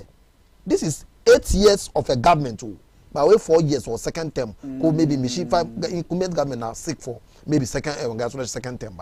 We are talking of government 8 years, president 8 years. Ya kamata fita e bar mulki sabon huska su zo compete da abubuwa. Ya kamata ya fita e bar mulki. Yes, haka dokan kasa ya saboda 8 years ya kai. In 8 years na shi incumbent bai contest kuma. Isa dole wasu sababbin mutane su zo mai za su contest akan wannan nan in kana son ka sake date election baka zuwa cikin election year na ka zo kana sake date it's a process. It's a somewhere 2022 2023 ya kamata su fara suna tattaunawa a yi wanga process a put committee together su duba how feasible it is ya da mu sake shi mun sake ya da mu sanan mu wannan proposal da wannan amendment da komai duka mu kai ma parliament the back stopped at parliament mun kai parliament within the parliament da su zama su tattauna su duduba da su suka okay fine mu approve wa ka mu approve kuma kamar da ka fadi an hang parliament kuma isi na muka san da Farijan da Charlotte sai ba wannan isi muke gan yau ba mun san kamar isi ne is a platform where we all come to dialogue and build consensus shi da ka sha magana wai majority yes gaskiya ne majority ko build consensus on that but from all the signals da muke have batun meeting na suka mun san meetings da kuke ko me kuka dauki matabe lauye EC ta yi aiki da shi dokokin da take aiki da shi bai lauye ta kaman an ji an zamna IPAC aka yi wani magana ko amince ko ba amince ba ta yi aiki da shi ideally as electoral commissioner ya kamata ki gane kaman ba kina ma ki kanki aiki ba kuma ba kina ma wani government aiki ba ne kina ma Ghana aiki ne isa komin ki da zaki na duka ko komin da zaku yi duka ya zama transparency ya zama kaman ana gan kuma kuna dialogue da kowa domin mutanen da ke contest election na Ghanaians ne national citizens ne kaman ki da kanki ne ka zama EC da staffin ki halafari esa inda muka zo together 2016 da lokacin da NDC kuke support wannan bayan zuwa aka fara firan gaba firan a saki rana da za a gifa kuri'a a kawo shi November ba yau aka fara ba 2015-16 da kuke support wannan sakiya da ita take son ta yi yau sai me kuka gani wannan lokaci sa na gode fara kira ka confirm kamar yau nan she ba shi wannan lokaci ba mu zo mun ba da kamar 2016 ta yi sake ba ba mu wannan yadda ba mu wannan mistake ba kagan ka duba processes batun mu move on to biometric na ma it took us a whole full year Dr. Kojo Farijan ya zama da political party suka yi wangaya sunan shi da dialogue suka through IPAC suka consult suka yi consensus suka build consensus building shi ya kawo da muka je 2008 muka je run off na muka je up to time mu je mu yi kuma da political party da ko ya understand kashi domin su duka sun zo together daga IPAC suka agree kama that will move onto a new platform which is a biometric platform and it's going to be associated with certain challenges na sabobin challenges ne na tunda da mun shiga sabon abu ne mun face wannan abu she mu duka muka understand kuma gaskiya ne wannan da gaskiya sa mu duka mun understand mu je to mafarin shi ne bari na muka je run off na baka samu wani fitina ya tashin gari ko ya understand aka je amma where nde ba at the IPAC level na ba mu ya IPAC level ba mu ya mun understand junan ba mu ya mun build consensus ba in kika kawo wannan abu ma ya kawo da rikime cikin gari ya kawo fitina because at the end of the day daga IPAC ma wasu sun ta su ce kuma ai mun fadi biki ai mun tun fadi ka fahimta na kuma lafari amma an dai ka samu yau mu ba ka mu gaskiya ku da ku yi mai yin aikin ta aikin nan ku da ku yi mata ku da ku yi mai electoral commission na aikin electoral commission suka ce from now to November how many months 10 months mun ya mu doki wannan lokaci domin electoral commission wani an ba su dama according to ni information da na samu from IPAC meeting da aka yi wai sun gaya ma jam'iyyar siyasan kamar in an ba su dama yin aka kawo dokan yayi aiki sabon dokan wanda zai kawo changes na yayi aiki kamin by the end of April wannan abu sun yi duka su kai malam fare bakin fadi wada bane da yin da hannun yin kuma dan barka san wani abu in ka duba even da abin da suke nema ne ku NDC ku amince malam fare ku amince by April an kama 2023 district assembly elections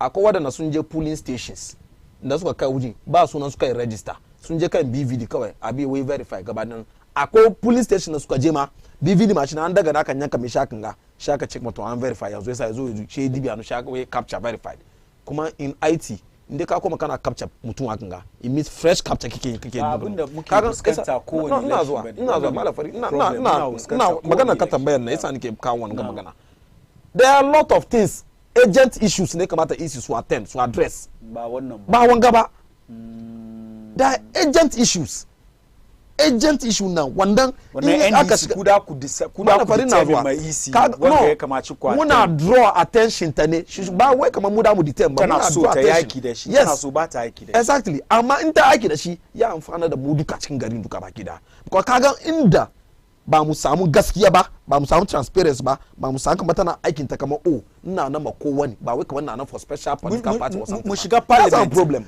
Mu shiga parliament ya da ku inde ta kuke ta kawo abin ga parliament ya NDC ya da ku skanci wanga. Malam Fari. Mun ce NDC na farko muna support wanga idea.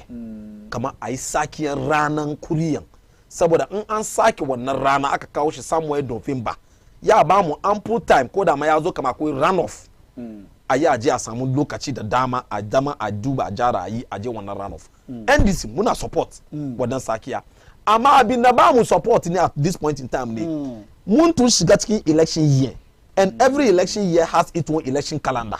Calendar election year gana gwada kaman ta zo ta bude limited registration. Ya kamata bayan limited registration nan ta zo ta yi abin ake cewa transfer. Bayan JNDC ma wannan duka ba ta yi ba. Yes, bayan transfer ya kamata ta zo ta yi exhibition. Kuma sakaran jan ga assembly election nan akwai da suka transfer sun je wujin ba su gan sunan su ba. These are all challenges. The same machine process election nan suka use assembly election nan. The same process no kuma da su use general election. And wangan muke ce mi kaman akwai wadanga problems duka ba ki tackle ba. Ropa tuwan ta ma ka fara batu ropa. Halu ba yau kai ka gman ropa. In dai a Europa wanga sunan shi US ya kamata a Europa daga Togo ya kamata a Europa daga Burkina Faso ya kamata ya kamata a Europa daga Bagazo Ivory Coast amma halwa yo implementation ya zama problem because there's no any clear cut road map kuma ba wani kaga inda problem ke zuwa ne ba inda IPAC isi na kamar yadda a farja ke yi mu duka mun zo mun tattauna mun understand mun agree mun amince kamar okay akan ga damu shi gaskiya kuma damu shi akan ga mun samu wasu challenges kanana isa kamata mu daina mu duka mu gane kamar mun samu wanga challenge samu mun understand kai mu mun je muna implement in wannan challenge na zuwa mun resolve shi amicably amma inda ba mu amince kaman gaskiya mu je da shi ba sheki ka je ka ce cincina ca an fuce ce kikin tekin je ki fitina da kama gari isa NDC Abdan State position clearly NDC the National Democratic Congress support the idea of changing the electoral date from the December to the November but not this year especially in the election year when they are supposed to lay down the election as soon as how do you call it calendar the AK capture ababai da dama ba yi gaba in the gaskiya da mu check mana so asaki that 2022 or right from 2023 all this process could have been worked on. There should be a committee in place to steer affairs made up with the political parties to see how best they can fine tune or maybe change the date. But as it stands now, we are already in the election year. And there are several activities in the Bakibatu that on the table. They come out kizo da shi ayi da wuri other mistakes da ke cikin challenges so are corrected before the 7th December. Baki wanga duka ba. Kin je kina tunani ki kuma ki ja ki zo because akwan activities na easy that's we chicken November which has nothing to do with asake date in election esa ya kamata mu duma mu tackle wannan duka mu solve wannan problem because it's only one Ghana that we have and this is a crucial election that we are going in esa inde kika je kai wani bukata wani kana kina baki kira budi kina kulle abin ba gan gaskiya abin da tsin nan in yawa shiga election guda ya tashi ta bai yada domin baki gaskiya ba from the word go ya ramu ina ramu bi yau na ji Omani Buama wai abin da take yin gaduka tana yi ne don ta bar MPP su samu wani advantage na win election. Schematics ne. In the first place, schematics ne. Kamar da Dr. Omani Buama ifadi. Amma the issue is that there is time for everything. Kowane lokaci da ababen ne kamata mu yi. Yau muna maganan ga mun tun shiga election year. That is 2024 general election. Mun shiga cikin wannan shekara. Very well. Point well made. MPP, shede Electoral Commission ta yi wani dabara ta ba ku tukunan ku win election. Abin haka ya ba ta ya kai. Shede Electoral Commission ta yi wani dabara ta ba ku. We are not and we will not be in bed with the Electoral Commission. As they are, Maniboma they know what they are saying. You see, it's how the NDC was to win election, but they break elections. It's Abuebia, I say, a Trebias Rayana. Abinda Susuke, Harkan Sune, Susan was to win election. We are ahead of them in terms of normal politics, normal elections. I can say that vote, Kang, Bangari Siasa. NDC, MPP na Gabon, NDC. We are about we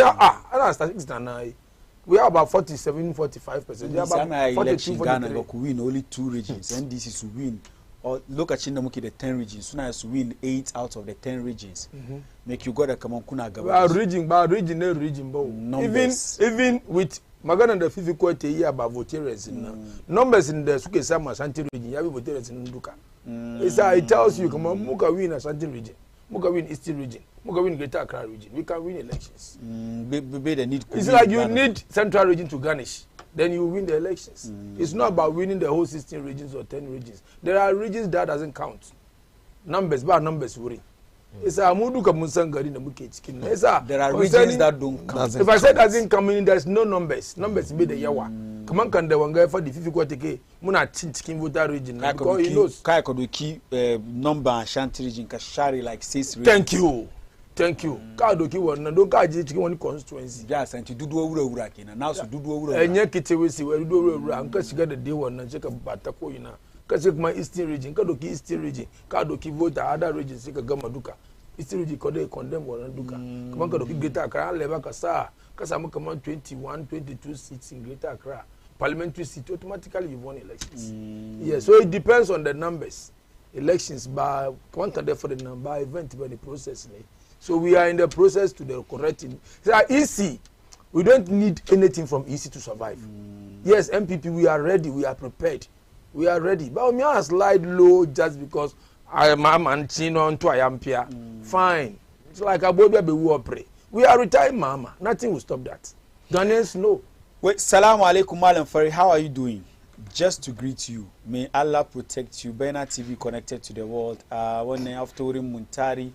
Ama saman adima idan na son karanta waɗannan messages sun da muka kare na shigo cikin story John Mahama wanda ya ce Akufo-Addo ya yi digangan yake yi strongholds in NDC bai aiki wurin developmental projects in da shi Mahama ya fara duka Akufo-Addo da ya zo strongholds in NDC ya bari ya ajiye saboda wurin ba su gefa mai kuri'a bayan kamin mu yi wannan banin in karanta waɗannan sakonnai da suka turo mana kai kuma kai ka turo naka kan 0553683010 we good evening Baina TV, my name is Hajia Hawa Kashia. Please tell Baumia we are satisfied with his ... now. Chani Dean Foko, we hashtag Mauni, hashtag Bena. Dean Foko is watching in silence. Ungodi correct. One way Sunanta Sophia Kasim Larry. But ever since John Mahama talked about 24-hour economy, Yanum now have reduced the break the 8 ... no. Ya kama chukuban language kunan yayi clean. Back about Kunseni use. Inshallah. Well, good evening, please. I hope the EC will not give us different results as she did in the past elections. Wannan me shi bai kara sunan shi kai ba idan ka turo sako ka kara sunan ka da inda kake. Well, good evening, Malam Fari. Allah bless you and your people. Well done. Today the NDC guy is not too active, but tell Mr. Farouk that they have not still paid our NSS transportation.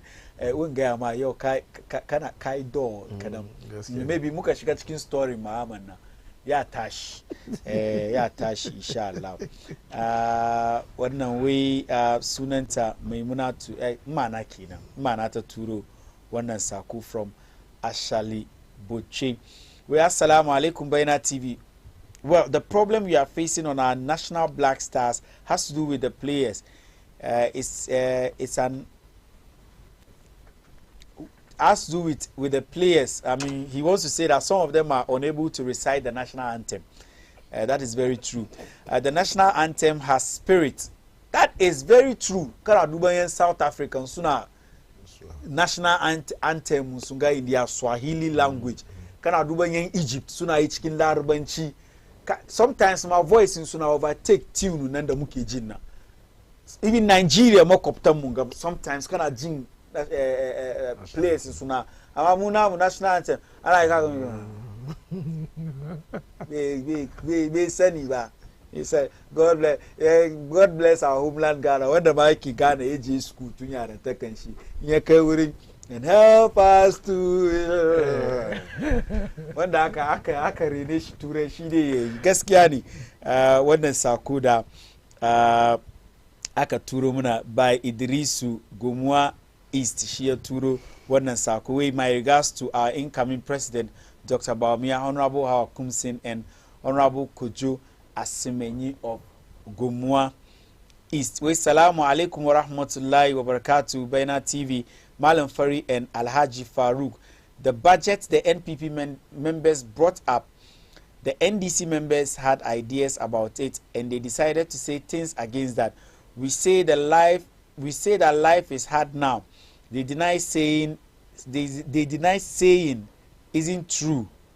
Well, Dr. Bawumia is coming in 2025. Nothing changes. Idan kuna rubuta messages now, kuka rubuta kuka kare ku karanta tukuna ku turo mana, because sometimes reading it is very, very difficult.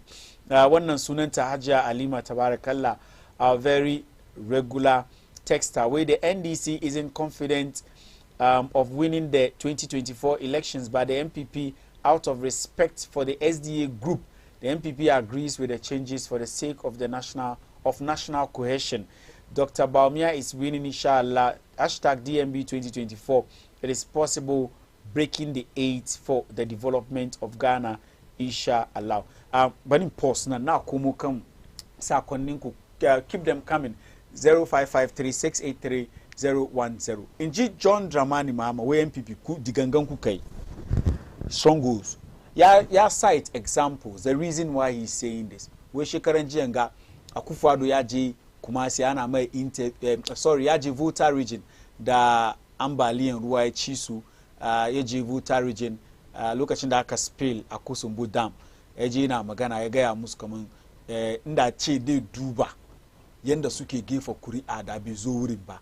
Shekaran jiyan ga da sarakuna daga kumfi suka zo wurin shi ya kuma ce musu kaman digangan shi yayi developmental projects wurin ya bari domin sun gefa ba su gefa kuri'a sun ba jam'iyyar siyasa na NPP ba.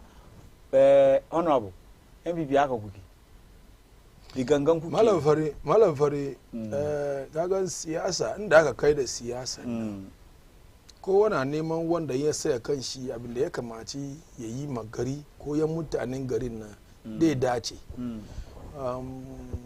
Firan na Nana Addo Akufo-Addo daga Volta region ba zagi ba ne, kuma mu duka mun san kuma Volta region is not our stronghold. At times muna kira wani abu ya sun bitter truth wani ya fadi na mun san ba stronghold, duk da wannan duka da muka san ba stronghold ba ne ma wani fifi ko take suspect ina suspect muna cin cikin don gaskiya guda ne in ka ci cikin Ghana ga ka kira kowane ka ce Volta region all they send the NDC for there kowa ya fadi maka. It's what the man said.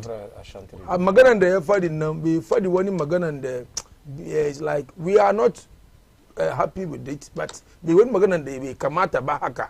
No, gaskiya dai he feel like telling them the truth.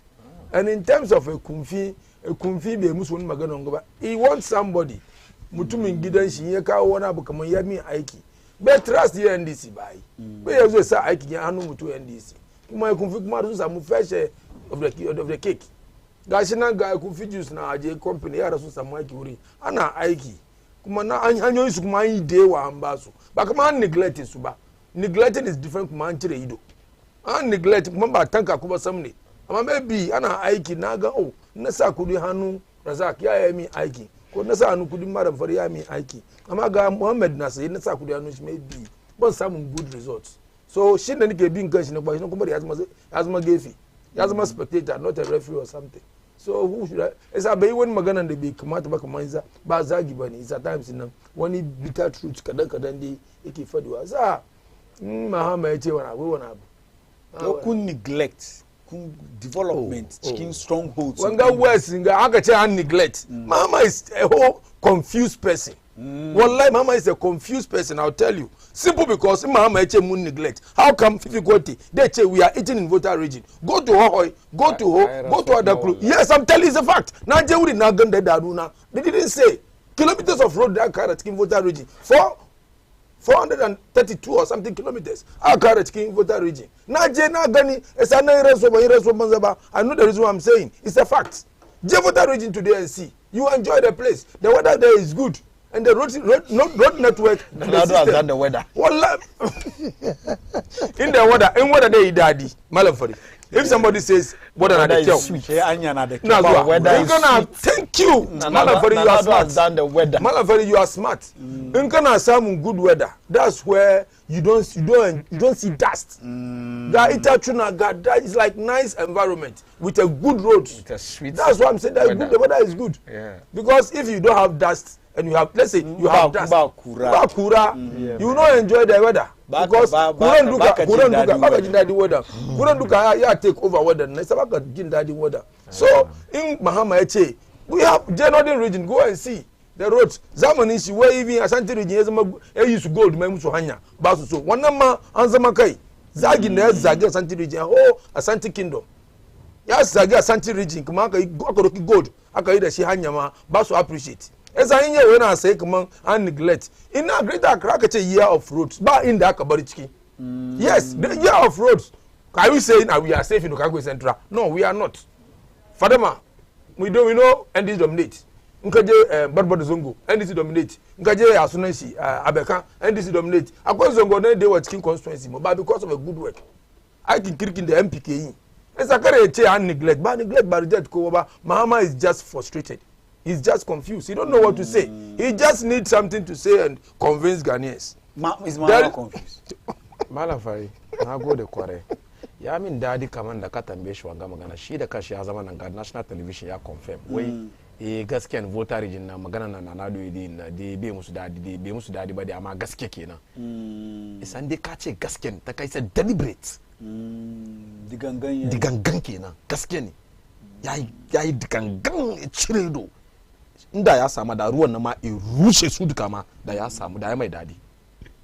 In ka duke kofi da suka je wujin wai ba ku wulga mani wannan mutumi na so ku wulga mai ba isa ni na cire dona na kyale ku development ce ban bare zo wujin nan da abubuwa ana fari yayi wannan magana ya kare shi da kanshi mutumin shi nake son da su vote mai da ba su vote mai ban nan shi da kanshi tsakanin shi party shi kadema election da suka je ya lose primaries. Yes.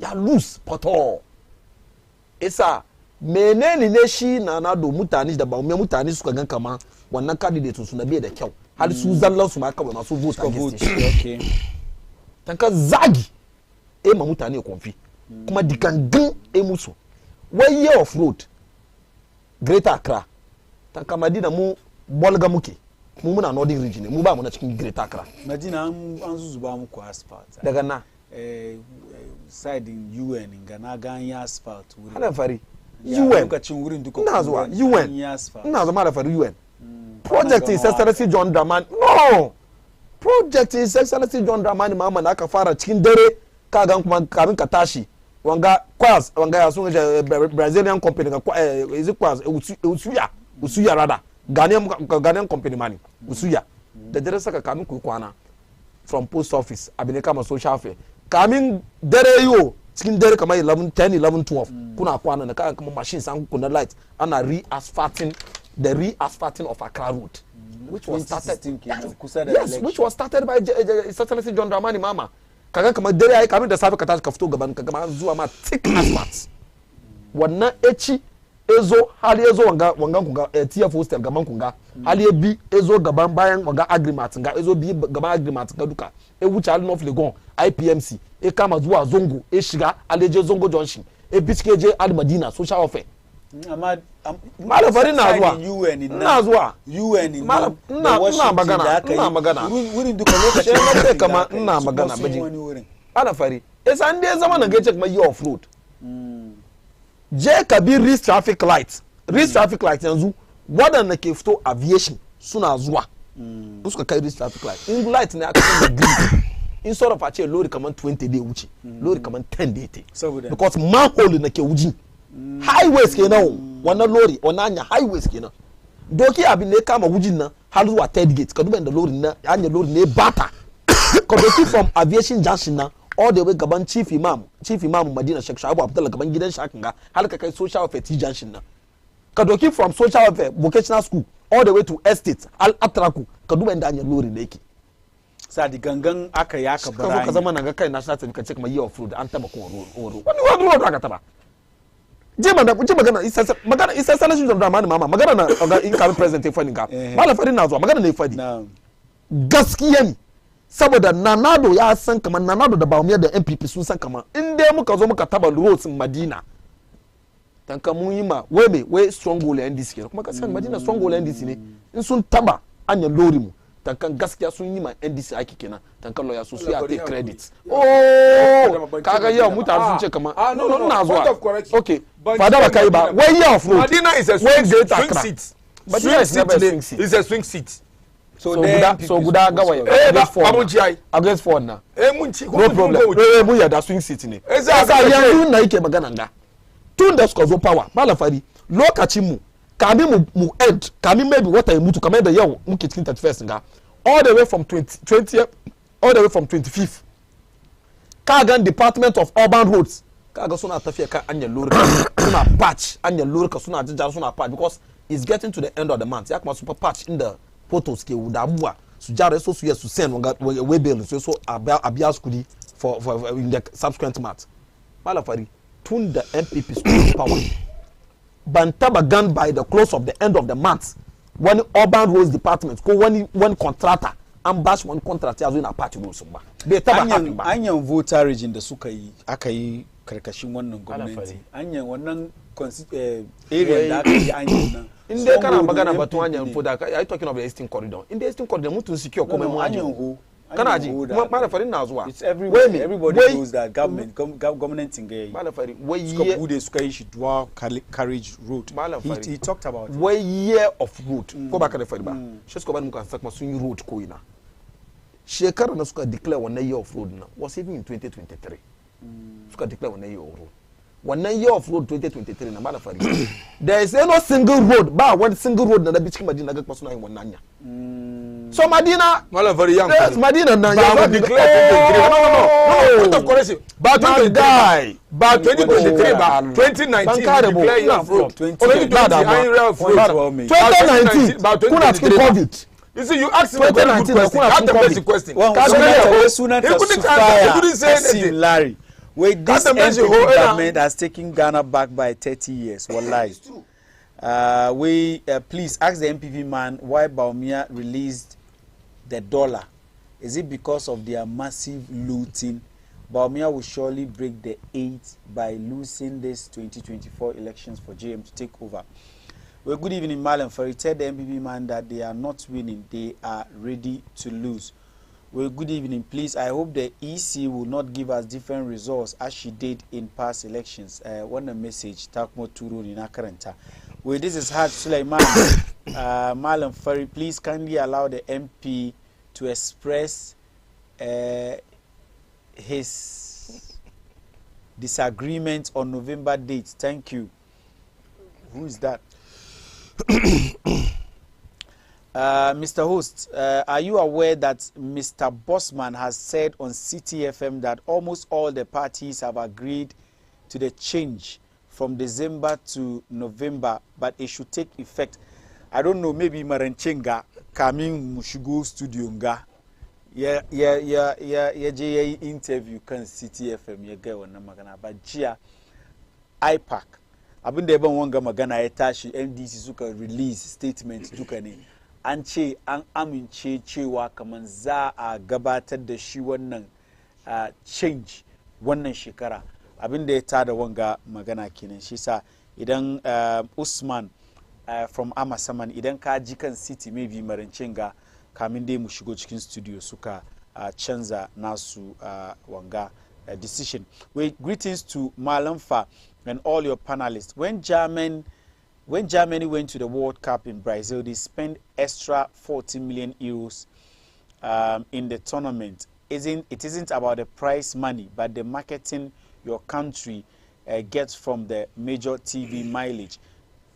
Are you also talking about how much Germany earned when they won the World Cup? You are talking about the World Cup. You are talking about the World Cup here. Nkache Germany soon spend 40 million euros.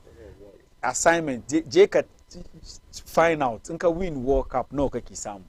Ghana ma shekaran jenga da muka je aka feed da mu group stage. An ba mu sama da $8 million group stage kawai. Aka fiti mu. So just imagine nka win nawa da aka samu. That is it. Wannan ya fito wurin Dolores Bates. Ita ta turo wannan sako. We mission Baumia can do. We mission possible Baumia can do. My name is Yakubu. I have the feeling that the EC will give us different results. So NDC, please open your eyes on election day, because NDC all the way. I'm appealing to all Ghanaians to vote for the generational thinker, digitization, incoming President Dr. Mahmoud Bawumia, to continue the good works they have started or they have been doing for the good people of Ghana, from Alhaji Sewa, one of our very regular texters. With Malam Fari, I want to tell you, no shaking. 2024 election, Bawumia is winning. Winning, inshallah, it is possible. We break the 8, inshallah. Bawumia, next president of Republic of Ghana, 2024. This message is from Abba Jibrin Abdulhamid, small Bawumia from the Kuman area. One way, Shida, I don't know what that means. We NDC all the way, Alima to from Alajo. One way, MPP, the way MPP all the way, by the grace of Allah, Alhaji Mahmoud Bawumia will break the 8. Ami Ya Rabbi, Alima, Alamina from Ami Ya Rabbi Alamina. Kunkashi, text singer. From Alhaji Sewa. We assalamu alaikum. Please, why can't the MPP enter into the matter of Ayawaso North, since the current winning candidate Van Bell has a lot of court and fraud cases? We are not talking about Ayawaso North and Van Bell. Hi, good evening.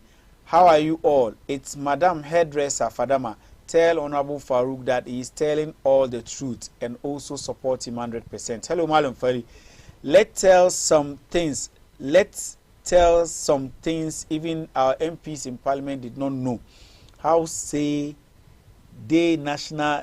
Okay, the person is just trying to say that even national anthem now also MPs in Parliament. Basius to recite. That one is very, very true.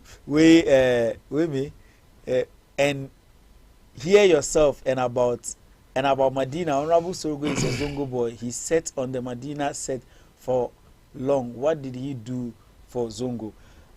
Your message is not very clear. Come on, and again, that kuturo sakono. Come on, ye clear. Nka rubuta kare karanta. Ka gani idan ana karantawa in kai ne kake ji ka fahimci. Yeso mu ci gaba da kawo muku shi wannan shiri. Wait, please, Malam Fari, ask the MPP to tell us 5 important things the MPP government has done to Ashanti people. From Malam Abbas Abu Kumasi.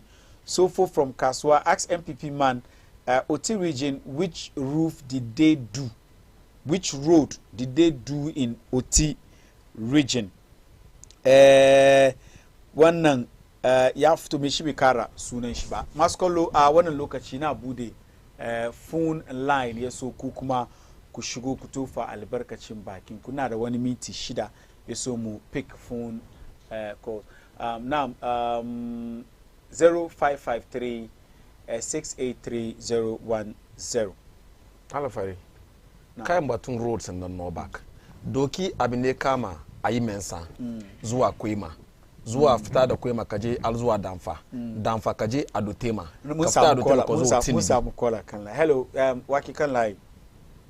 Hello. Assalamu alaikum. Wa alaikum assalam, sunanka da inda kake kira. Sunana insha Allah ina kai daga kasuwa. Insha Allah muna jinka.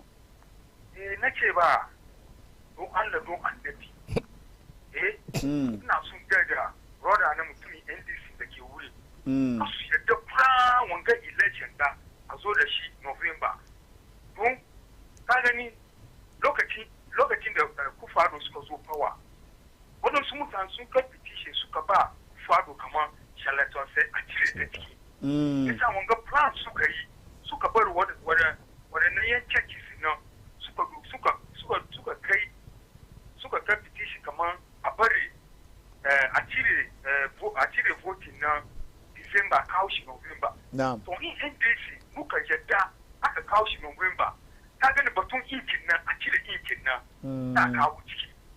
A use Ghana card ta kawo ciki. Ta fahimta magana nake gawa a use Ghana card ta kawo ciki. A use a cire ink ta kawo ciki. Sai sa waɗanda abubuwa duka sun plan ne waɗanda yan church nan da suka kai na ba yan church ba an ci gani aka nan suka cire shawartar sai ciki yanzu kamar shawartar sai nan suka ce za su cire shi nan mutane sun gan kamar president nan suka cire da yasa suka bar wadansu suka zo suka fiti shi president nan kamar abinda shawartar sai ke nan ba su mun gode kwarai mun gode insha Allah kai kuma kai ka kira 0553-683-010 kai kuma ka tofa albarkacin bakinka akan shirinmu hello wake kan layi. Salamu alaikum. Wa alaikum salam, sunanka da inda kake kira. Sunana Mamman $1 Malam Fari. Na muna jinka. Ya kuri so FPP a bigan nan a tabbe shi gaban ba. Madina zuwa from Aveshi zuwa ya sunan shi. Road na kuka ya ba. Wannan dai gaskiya ne ko ni na amfani da wannan anya. Yes. Road na kuka ya ba ta NPP bus ga wannan road. Road Madina zuwa Japan moto suka road ya bata. Ba wai ya bata iri bata wani maho su ce wani iya road. A ce waɗannan nan suka ba cikin ganan nan bane. Shi sa FPP ya suke karya. Allah ya muna. Amin. Bani pick final call. Yes. How many years suka yi kan kujerar Madina? Kuma ka kira 0553. Gashi nan kuna kuka road. Hello, wake kan line. Wani hospital. Kuna kuka road. Hospital ba hanya ke kan hanya. Assalamu alaikum. Wa alaikum salam. Sunan ka da inda kake. Ya zama kai te wani mai ya kara komai ba. Da ga cire ke ba story. Ina jin ka.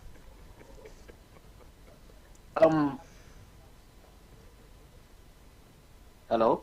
Now, I think caller mu yana. Ina kan Yeah, kana kan ina jin ka. Well, bari mu dawo studio. I think enough of the calls now. So final words. Bani fara da kai. Final words. Tamu mu ya kai. Like my brother in 1 minute. Come da suka saka turki for nan ganga. Madina has been in the hands of the NDC for how many long? Boniface, how many years is Abu Kudira? As I hear suna kuka hanya, why fara? And every MP is supposed to lobby for his constituency. 1 million one constituency, and the one naki one IQ. As I'm going to lobby. Tambe MP ka karbi ya ci. Ba mu ce ba. Ya karbi ba. So su ya karbi kudi ya ci. As a hanya kunnan da ba iba na Madina. So su ya karbi kudi hanya 1 million na ya ci. 1 million one constituency na you the MP will direct where the money should go. And so has taking the money. Ya ci kudin na kuje ku tambaye shi. Masu kallo maganar da yake gaya wa shi ke gaya magana. Ni ke gaya, yes, ni ke gaya. Ga 1 million one constituency. Ana aiki da shi constituency ne. Ba sa cikin aljifu a ci. Common fund ya zo ana aiki da shi constituency ne. Hanyar Madina, waya bata how many years? NDC suka zama kan kuriya Madina, how many years? Boniface, how many times ya zo kai? Esa in yau suna kuka hanya. Su tambe Sorogo har yau. 1 minute. 1 minute ya. Alafari. Kaga magagan da yake zama ne na gaira. 1 minute. Government ka yazo ya ce kaman one constituency $1 million. Halwa yon na magana ga Malam Fari. Ko gobe ne, ko jibi ne, ko gata ne. Da mu gan for the last 7 years $7 million suka kawo na Madina. An bude authority ana sa kudi ne ciki. The issue is that the money is not even coming. Ana aiki kudin ma da kashi bai zuwa. Ba ce na zuwa. Ka gani? Tambayan mutanen da kaga MPP. Mutane ne in suka ce ma kaman sanda rana. Ya kamata ka duba bisa ko gaskiya kama akwai rana sannan ka hamsa. Irin mutane yes. Ali su kenan MPP. In ka ga MPP ya ce ma kwallahiya. Ka duba ko cikin asuba ne ko dai da dare saka ne well masu kallo lokaci ya kai mu da sa ya kai shirin mu da ma'auni there is always time for these two guys there's always ko da yaushe akwai lokaci ma waɗanda mutane a lokaci ya kai mu da sa ya kai shirin ba ku ban tashi lokaci ya he's doing nothing about you even wanted to tell him. All he does is Madina demonstration. How can MP lead demonstration? How can he not? You don't have to go and lobby. He's the same people. Yeah, lobby. And he's sharing their sentiments. He's sharing their he has gone to lobby. And the lobby, what happened? Okay. So don't go to lobby. Ronaldo is deliberately stepping Sunan shirin yankuri. By then NDC was in power. What did they do? Yankuri. Has been Bani tambaye ka magana. How many years has Sonko been on the throne? How many years has Boniface been on the throne? No, don't say 7 years. When Mahama was in power and Sonko was on the seat, what did he do? Masu kallo lokaci ya kai mu da saya kan shirinmu na ma'auni ni da na gabatar muku da wannan shiri sunana Malam Fari wanda suka taimaka mini Astu Janka a MCR Khadijatu Kubra Kailani da kuma Sami Executive Producer Jamila Umar Tambasa. It is Baina TV, always ma'auni, connected to your world. Notwithstanding the global economic challenges, major global